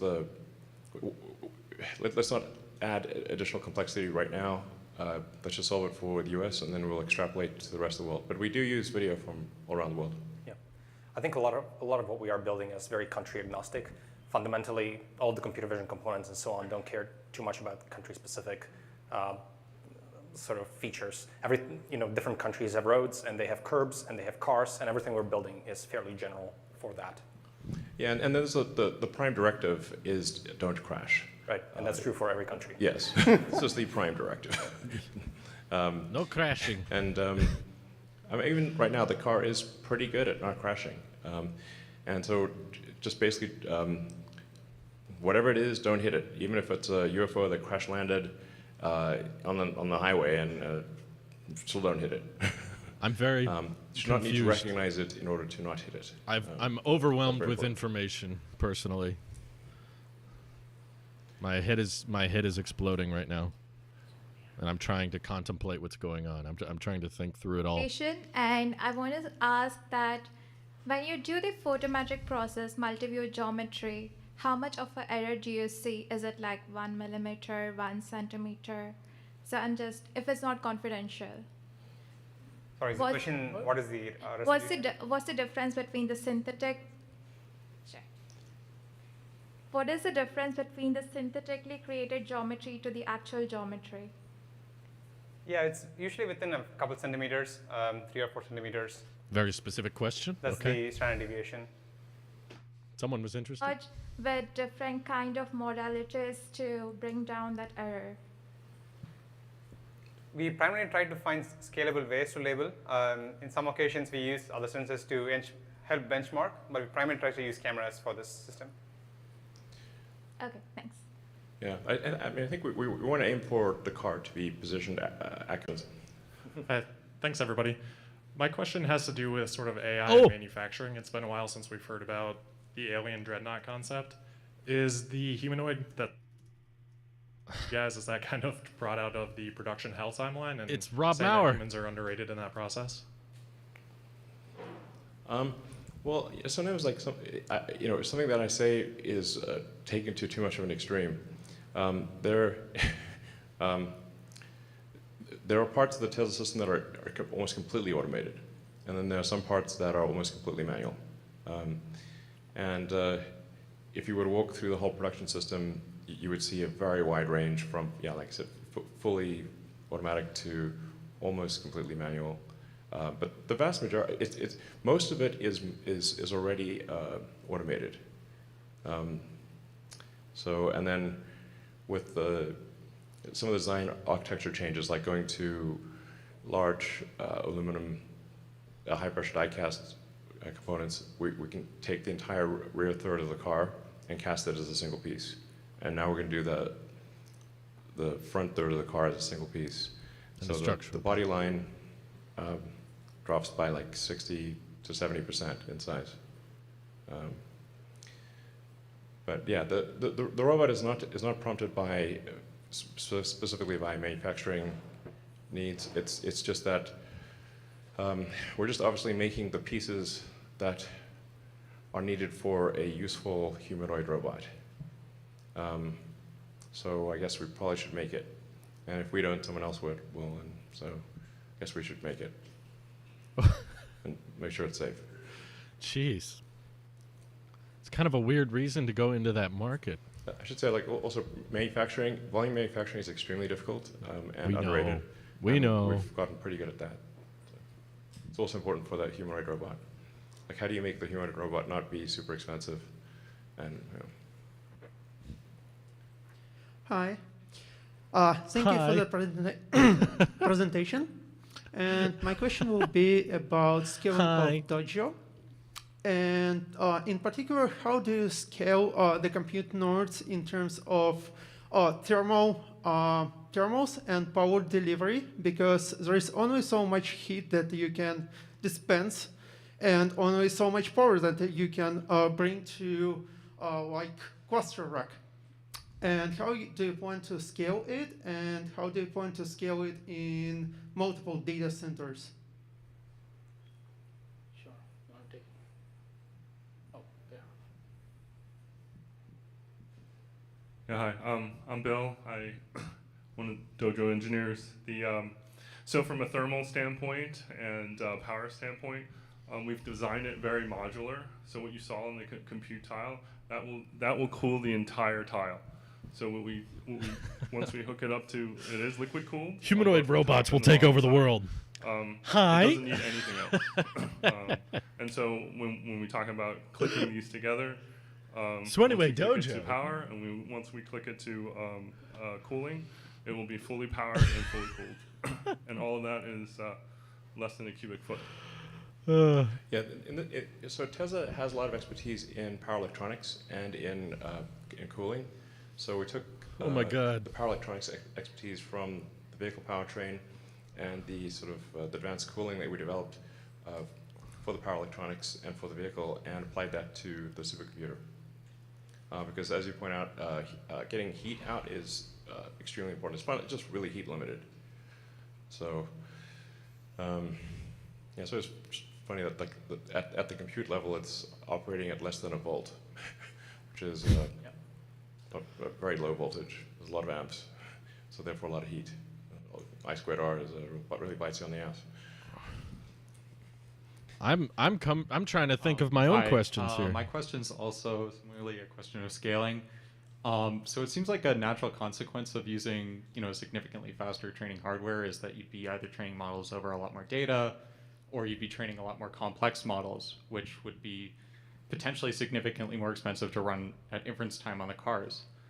I guess I was wondering, if there was a plan to also apply Dojo as something that you'd be using on the self-driving cars, and if so, do you foresee additional challenges there?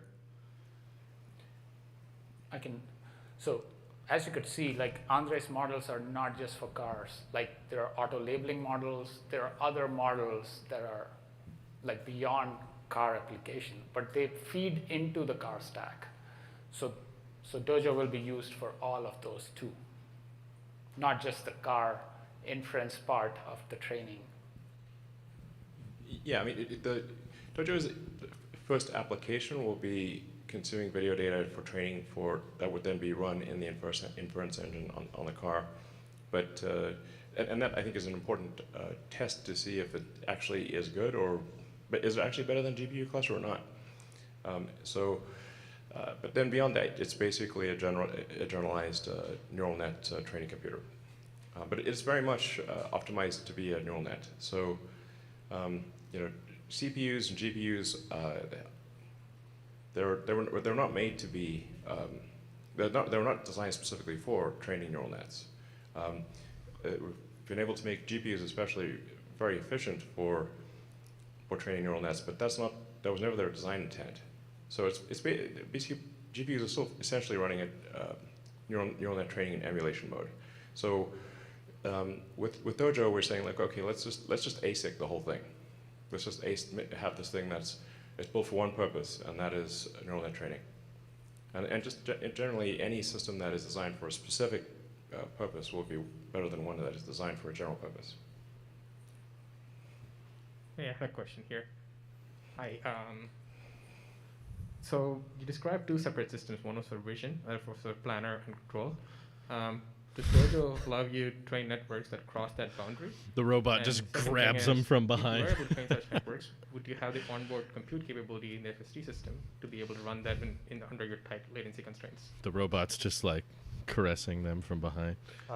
Yeah, you look stressed. Train planner networks on Dojo or any GPUs. It's really invariant to the platform, and I think if anything, once we make this entire thing end-to-end, it will be more efficient than decoding a lot of these intermediate states. So we should be able to run faster if you make the entire thing end-to-end neural networks. We can avoid a lot of decoding of these intermediate states and only decode only essential things required for driving the car. Yep. Certainly, end-to-endness is the guiding principle behind a lot of the network developments. And over time in the stack, neural networks have taken on more and more functionality. And so we want everything to be trained end-to-end because we see that works best. But we are building it incrementally. So right now, the interface, there is vector space, and we are consuming it in the planner, but nothing really fundamentally prevents you from actually taking features and eventually fine-tuning end-to-end. So I think that's definitely where this is headed. And the discovery really is what are the right architectures that we need to place in network blocks to make it amenable to that task. So like Andre described, we can place spatial RNNs to help with the perception problem. And now it's just neural network. So similarly for planning, we need to bake in search and optimization into the network architecture. And once we do that, you should be able to do planning very quickly, similar to C++ algorithms. The steel ball, can we throw it at the robot and see if it cracks, like the Cybertruck? Okay. Just one question. I think I had a question very similar to what he was asking about. It seems like a lot of the neural nets are around computer vision. And kind of traditional planning, you had model predictive control and solving convex optimization problems very quickly. And I'd wonder if there's a compute architecture that's more suited for convex optimization or the model predictive control solutions very quickly. Yeah, 100%. We want to bake in, like I said earlier, we want to bake in these architectures that do, say, model predictive control, but it just replace some of the blocks with neural networks. Or if we know the physics of it, we can also use physics-based models, part of the neural networks for our pass itself. So we are going to go towards a hybrid system where we will have neural network blocks placed together with physics-based blocks and more neural networks later. So it will be a hybrid stack, and what we know to do well, we place it explicitly, and what the networks are great at, we'll use the networks to optimize this. So build an end-to-end stack with this architecture baked in. I do think that so as long as you've got like surround video neural nets for understanding what's going on and can convert the surround video into vector space, then you basically have a video game. And if it's like if you're in Grand Theft Auto or whatever, you can make the cars drive around and pedestrians walk around without crashing. So you can do. You don't have to have a neural net for control and planning, but it's probably ultimately better. But I think you can probably get to. In fact, I'm sure you can get to much safer than human with control and planning, primarily in C++ with perception vision in neural nets. How many referrals to get a Tesla bot? Hi. Real question, though. My question is, we've seen other companies, for example, use reinforcement learning and machine learning to optimize power consumption in data centers and all kinds of other internal processes. My question is, is Tesla using machine learning within its manufacturing design or other engineering processes?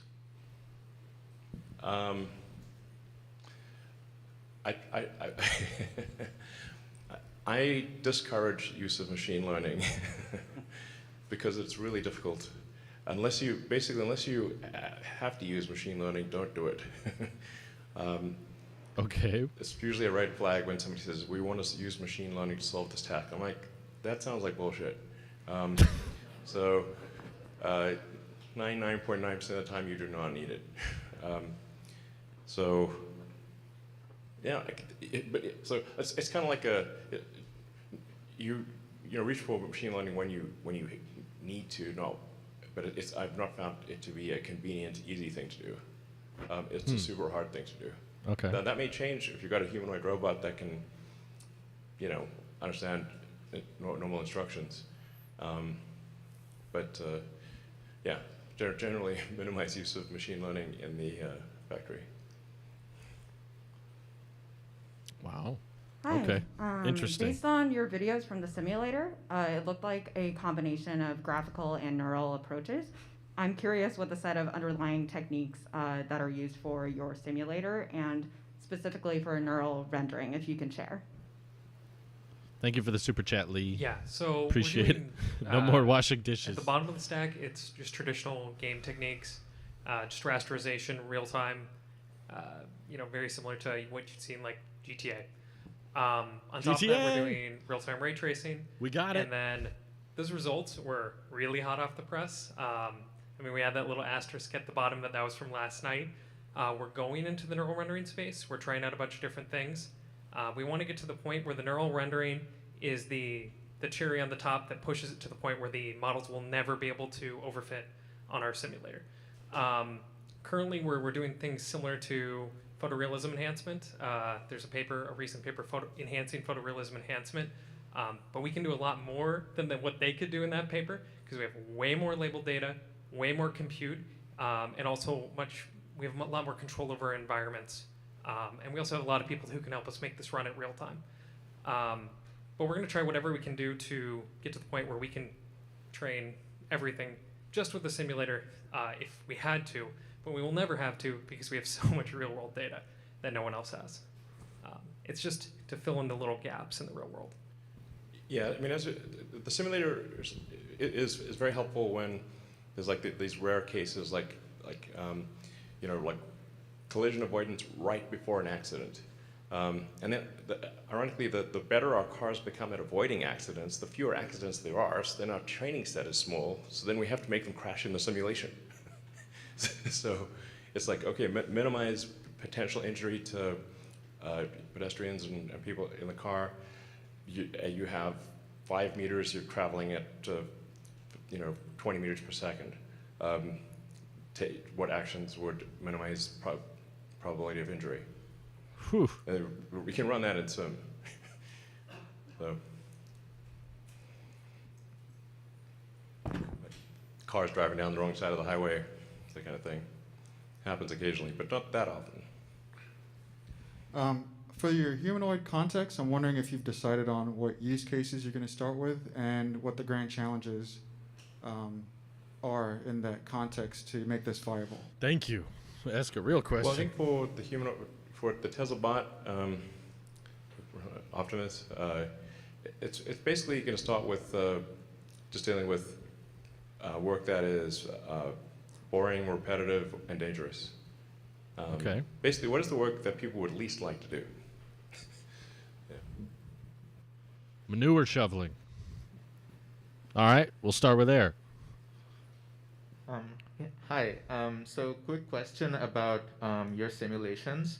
Obviously, they're not perfect right now. So are you using any sort of domain adaptation techniques to basically bridge the gap between your simulated data and your actual real-world data? Because I imagine it's kind of dangerous to just deploy models which are solely trained on simulated data. So maybe some sort of explicit domain adaptation or something. Is that going on anywhere in your pipeline?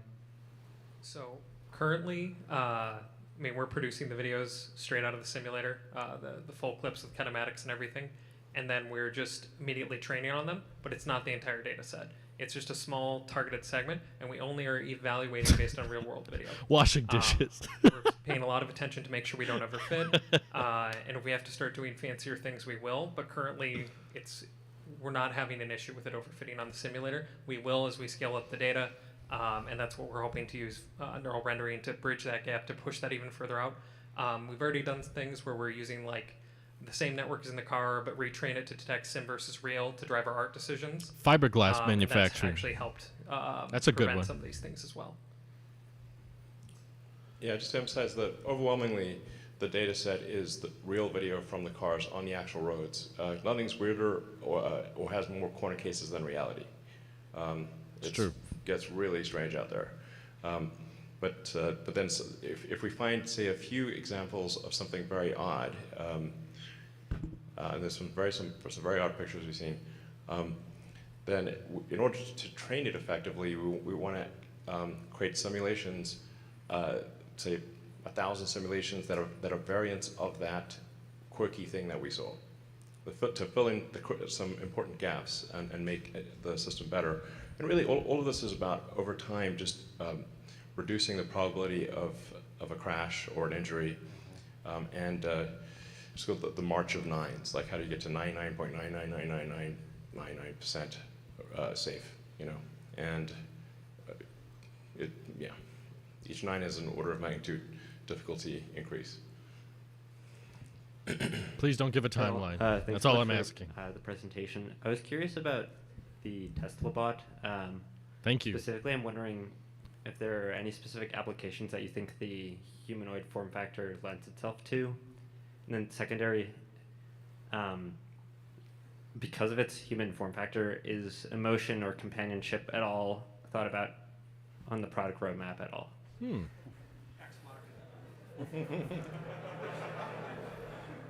Someone said Ex Machina. Well, we certainly hope this does not feature in a dystopian sci-fi movie. It's going to happen. You know it's going to happen. You know, like, really, at this point, we're saying, like, maybe this robot can, we're trying to be as literal as possible. Can it do boring, dangerous, repetitive jobs that people don't want to do? And, you know, once we can have it do that, then maybe it can do other things too, but that's the thing that would be really great to have. 2 weeks. So, it could be your buddy too. I mean, you can buy one and have it be your friend and whatever. I'm sure that people will think of some very creative uses. Oh no, Elon, what are you doing? So, This is terrible. So firstly, thanks for the really incredible presentation. My question is on the AI side. So one thing we've been seeing is that with some of these language modeling AIs, we've seen that scaling has just had incredible impacts in their capabilities and what they're able to do. So I was wondering whether you're seeing similar kinds of effects of scaling in your neural networks and your applications. Fold and close, that's the Absolutely. dangerous. A bigger network, typically we see it performs better, provided you have the data to also train it with. And this is also what we see for ourselves. Definitely in the car, we have some latency consideration to be mindful of. And so there we have to get creative to actually deploy much, much larger networks. But as we mentioned, we don't only train neural networks for what goes in the car. We have these auto-labeling pipelines that can utilize models of arbitrary size. So in fact, we've trained a number of models that are not deployable, that are significantly larger and work much better because we want 100%, like we want much higher accuracy for the auto-labeling. And so we've done a lot of that, and there we definitely see this trend. Yeah, the auto-labeling is an extremely important part of this whole situation. Without the auto-labeling, I think we would not be able to solve the self-driving problem. It's kind of a funny form of distillation where you're using these very massive models plus the structure of the problem to do this reconstruction, and then you distill that into neural networks that you deploy to the car. That guy leaves. We have a lot of neural He's networks like, and a lot of tasks that are never intended to go into the car. I'm done. Yeah, and also as time goes on, there you get new frames of information. So you really want to make sure your computer is distributed across all the information as opposed to just taking a single frame and hogging on it for, say, 200 milliseconds. You actually want to have newer frames coming in, so you want to like use all of the information and not just use that one frame. It's right behind me, isn't it? One of the things we're seeing is that the car's predictive ability is eerily good. I'm gonna have nightmares. It's really getting better than human in terms of predicting, like you say, like predict what this road will look like when it's out of sight, like it's around the bend, and it predicts the road with very high accuracy. Predict pedestrians or cyclists where behind, where it just sees a little corner of the bicycle and a little bit through the windows of the bus. And its ability to predict things is going to be much better than humans, like really way beyond. Right. Yeah, we see this often where we have something that is not visible, but the neural network is making up stuff that actually is very sensible. Sometimes it's eerily good, and you have to you're wondering this is in the training set. And actually, in the limit, you can imagine the neural net has enough parameters to potentially remember Earth. So in the limit, it could actually give you the correct answer, and it's kind of like an HD map baked into the weights of the neural net. Whoa. Yeah. Yeah, it's kind of cool, I guess. Anyway, he's like, I gotta go to Starbase. The design of the Tesla bot, specifically, how important is it to maintain that humanoid form? To build hands with 5 fingers that also respects the weight limits could be quite challenging. You might have to use cable-driven, and then that also causes all kinds of issues. I mean, this is just going to be bot version 1. I mean, we'll see.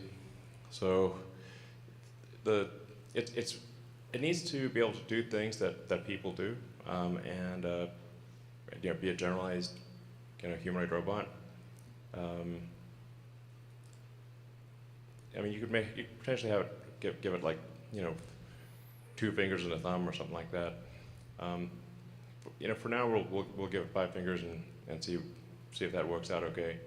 It probably will. It doesn't need to be like have like incredible grip strength, but it needs to be able to work with tools. So carry a bag, that kind of thing. Carry a bag. That's important. Hi, thanks a lot for the presentation. So an old professor of mine told me that the thing he disliked a lot about his Tesla was that the autopilot UX didn't really inspire much confidence in the system, especially when objects are spinning, classifications are flickering. I was wondering, even if you have a good self-driving system, how are you working on convincing Tesla owners, other road users and just the general public that your system is safe and reliable? Well, I think that's the cars. A while back, cars used to spin. They don't spin anymore. Not in.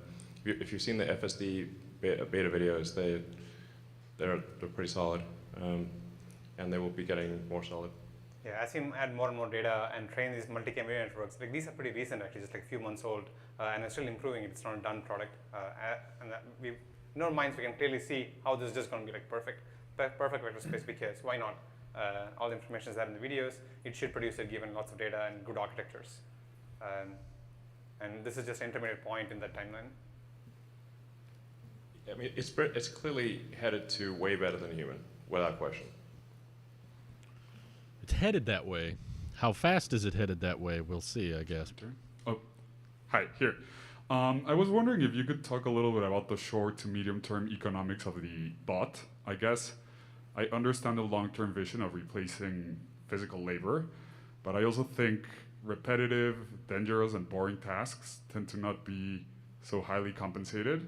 That's So I true. just don't see how to reproduce start with a supercar and then break into like the lower end of the market. How do you do that for a robot humanoid? That's a good question, actually. Well, I guess you'll just have to see. Not a very good answer, but I don't know. I guess we'll find out. Hello. Hi. I was curious to know how the car AI prioritizes occupant safety versus pedestrian safety, and what thought process goes into like deciding how to bake this into the AI. That's a long-term question. I remember talking about that like 8 years ago. I mean, the thing to appreciate is that from the computer standpoint, everything is moving slowly. So to a human, things are moving fast. To the computer, they are not moving fast. So I think this is, in reality, somewhat of a false dichotomy. Not that it will never happen, but it will be very rare. If you think it was like, going the other direction, like rendering, with full ray tracing, neural net enhanced graphics on something like Cyberpunk or any advanced video game, doing 60 frames a second, perfectly rendered. Like, how long would it take a person to even render one frame, and without any mistakes? Can't be done. I mean, it would take like a month just to render one frame out of 60 in a second in a video game. It's computers are fast and humans are slow. It's true. I mean, for example, on the rocket side, you cannot steer the rocket to orbit. We actually hooked up a joystick to see if anyone could steer the rocket to orbit, but you need to react at roughly 6-7 hertz. People can't do it. Not even that's pretty low. We're talking more like aiming for like 30 hertz type of thing. Wow. So it'll think as fast as possible. Over here. With hardware 3, there's been lots of speculation that with larger nets, it's hitting the limits of what it can provide. How much headroom has the extended compute modes provided, and at what point would hardware 4 be required, if at all? That's right, Halami. Well, I'm confident that hardware 3 or the full self-driving computer 1 will be able to achieve full self-driving at a safety level much greater than a human, probably, I don't know, at least 200 or 300% better than a human. Then obviously there will be a future hardware 4 or full self-driving computer 2, which we'll probably introduce with the Cybertruck. Oh, there's some spicy news. So. Oh, he said a year. That crap. That'll be about 4 times more capable, roughly. But wow. It's really just going to be like, can we take it from, say, for argument's sake, 300% safer than a person to 1,000% safer? Hardware 4 on there are people Cybertruck. On the road who, with varying Bingo. driving capabilities, but we still let people drive. You don't have to be the world's best driver to be on the road. So what happened there? We see. Yeah. You guys want to say something? Nah. So, are you worried at all, since you don't have any depth sensors on the car, that people might try like adversarial attacks, like printed out photos or something to try to trick the RGB neural network? Yeah, like what? Pull some like Wile E. Coyote stuff, like paint the tunnel on the wall. It's like, oops. That's a good question, actually. We haven't really seen much of that. I mean, for sure, like right now, if you, most likely, if you had like a T-shirt with a T-shirt with like a stop sign on it, which I actually have a T-shirt with a stop sign on it, and then you like flash the car, it will stop. I proved that. But we can obviously, as we see these adversarial attacks, then we can train the cars to, notice that, well, it's actually a person wearing a T-shirt with a stop sign on it, so it's probably not a real stop sign. Yeah. Yeah, maybe with robotaxis it's a problem, Hi. but not now. My question is about the Agreed. prediction and the planning. I'm curious, how do you incorporate uncertainty into your planning algorithms? Do you just basically assume, you mentioned that you run the autopilot for all of the other cars on the road. Do you assume that they're all going to follow those rules, or are you accounting for the possibility that, well, they might be bad drivers, for example? Yeah, we do account for multimodal futures. It's not that we just choose one. We account for, okay, this person can actually do many things. And we use their actual physics and kinematics to make sure that they're not doing a thing that would interfere with us before we act. So if there's any uncertainty, we are conservative and then would yield to them. Of course, there's a limit to this, because if you're too conservative, then it's probably not practical. So at some point, we have to assert. And even then, we make sure that the other person can yield to us and act sensibly. Everyone's got to buy a stop sign shirt. Before we introduce something into the fleet, we will run it in shadow mode, and we'll see what would this neural net, for example, have done in this particular situation. And then effectively, the drivers are training the net. So if the neural net would have controlled and say veered right, but the person actually went left, and it's like, oh, there was a difference. Why was there that difference? Yeah, and secondly, we also all the human drivers are essentially training the neural net as to what is the correct course of action, assuming it doesn't then end up in a crash. Doesn't count in that case. Yeah, and secondly, we have various estimates of uncertainty like flicker, and when we observe this, we actually say if you're not able to see something, we actually slow down the car to be, again, safe and get more information before acting. Yeah, we don't want to be brazen and just go into something that we don't know about. We only go into places where we know about. Yeah, yeah. So it should be like aspirationally, the car should be the less it knows, the slower it goes. Yeah. This is not true at some point, but now it's should be speed proportionate to confidence. The less it knows, the slower it goes. I like that. That'll be on a T-shirt soon. So I am curious. Appreciate the fact that the FSD is improving, but if you have the ability to improve one component along the AI stack that presented today, whether it is simulation, data collections, planning and control, etc., which one, in your opinion, is going to have the biggest impact for the performance of the full self-driving system?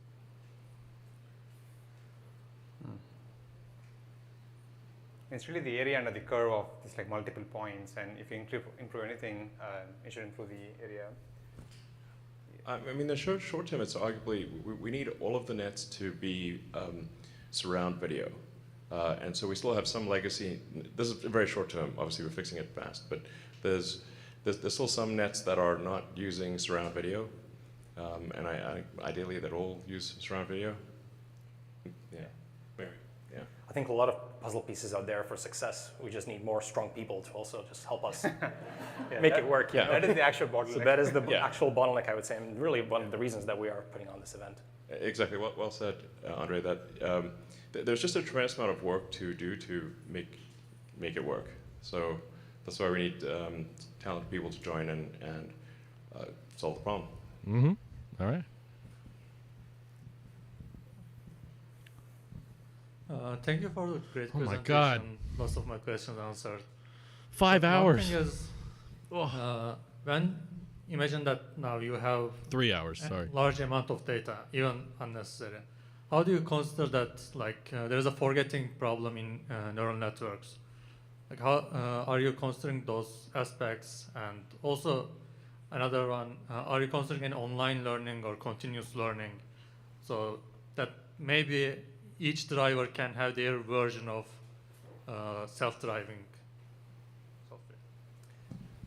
I think I know the literature that you're referring to. That's not some of the problems that we've seen, and we haven't done too much continuous learning. We trained the system once, we fine-tuned a few times. That sort of goes into the car. We need something stable that we can evaluate extensively, and then we think that that's good, and that goes into cars. So we don't do too much learning on spot or continuous learning, and don't face the forgetting problem. But there will be settings that you can say, like, if you are you typically a conservative driver, or do you want to drive fast or slow? You know, it's like I'm late for the airport. Could you go faster than, you know, basically the kind of instructions you'd give to your Uber driver. It's like, well, you know, late for the flight, please hurry, or take it easy, or you know, whatever your style is.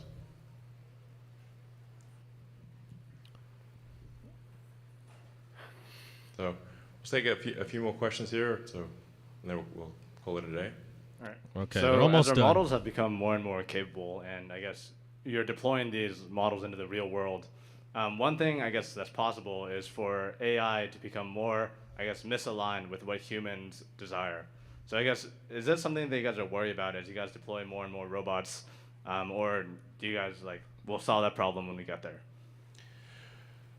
Yeah, I think that we should be worried about AI. Now, like, what we're trying to do here is, say, a narrow AI, pretty narrow, like just make the car drive better than a human. And then have the humanoid robot be able to do basic stuff. You know, so at the point at which you sort of start to get to superhuman intelligence, yeah, I don't know, all bets are off. But you know, and that's you know, that'll probably happen. But what we're trying to do here at Tesla is make useful AI that people love and is unequivocally good. That's our, you know, try to aim for that. Okay, maybe one more question. Please don't say when robotaxis will be done. That's all I ask. My question is about the camera sensor. In the beginning of the talk, you had mentioned about building a synthetic animal. And if you think about it, a camera is a very poor approximation of a human eye. And a human eye does a lot more than take a sequence of frames. Have you looked into, like, there are like, these days are like cameras, like event cameras. Have you looked into them? Or are you looking into a more flexible camera design or building your own camera, for example? Well, with hardware 4, we will have a next generation camera, but I have to say that the current cameras, we have not reached the limit of the current cameras. So Cybertruck will have new cameras too, and I'm confident we can achieve full self-driving with much higher safety than humans with the current cameras and current compute hardware. But you know, it would be good to be 1,000% better rather than 300% better. So my goodness. So we'll see continued evolution on all levels in pursuit of that goal. And I think in the future, people will look back and say, wow, I can't believe we had to drive these cars ourselves. It'll, like, self-driving cars will just be just a normal, like self-driving elevators. You know, elevators used to have elevator operators. And there's someone there with, like, you know, a big relay switch operating the elevator. And then every now and then they'd get tired or, you know, make a mistake and shear somebody in half. So, so now we, you know, we made the elevators automatic, and you just go and you press the button, and you can be in a 100-story skyscraper and don't really worry about it. Just go in and press the button, and the elevator takes you where you want to go. It just goes up and down, though. But it used to be that all elevators were operated manually. And it'll be the same thing like for cars. All cars will be automatic, and then and electric, obviously. So there will still be some gasoline cars and some manual cars, just like there are still some horses. So, all right, well, thanks everyone for coming, and hope you enjoyed the presentation, and thank you for the great questions. Oh, all right. Oh my God, so loud. We done? Oh my God, what an event. I haven't live streamed for this long in quite some time. But, yeah, holy crap. I was wrong. I genuinely did not think there was going to be a humanoid robot unveil. I could say that pretty confidently. And yet that's what we got. It feels like a little, I don't know, like less thought out to me. Hey, look, we can watch ourselves. Cool. Reacting to AI Day. I want to just get a screenshot here. General purpose robots. Oh, sorry. Screenshot's kind of loud. Well, that should work, but I might grab that for a thumbnail. I need to lower my volume here quick. So I can confidently say exceeded expectations. There was definitely far more to talk about than I anticipated, that's for sure. I'll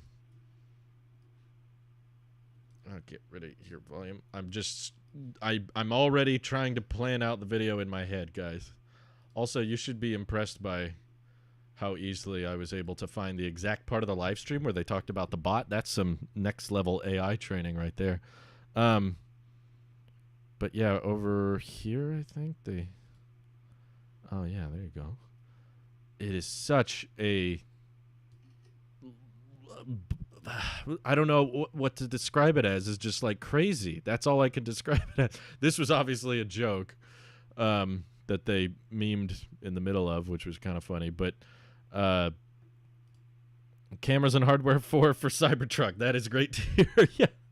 I guess we got a tad bit more Cybertruck updates than I was expecting to get at this event. I wasn't expecting anything, but Elon basically confirmed that there is a next generation full self-driving computer chip, hardware 4, as they called it, that will be about 4 times as powerful as hardware 3.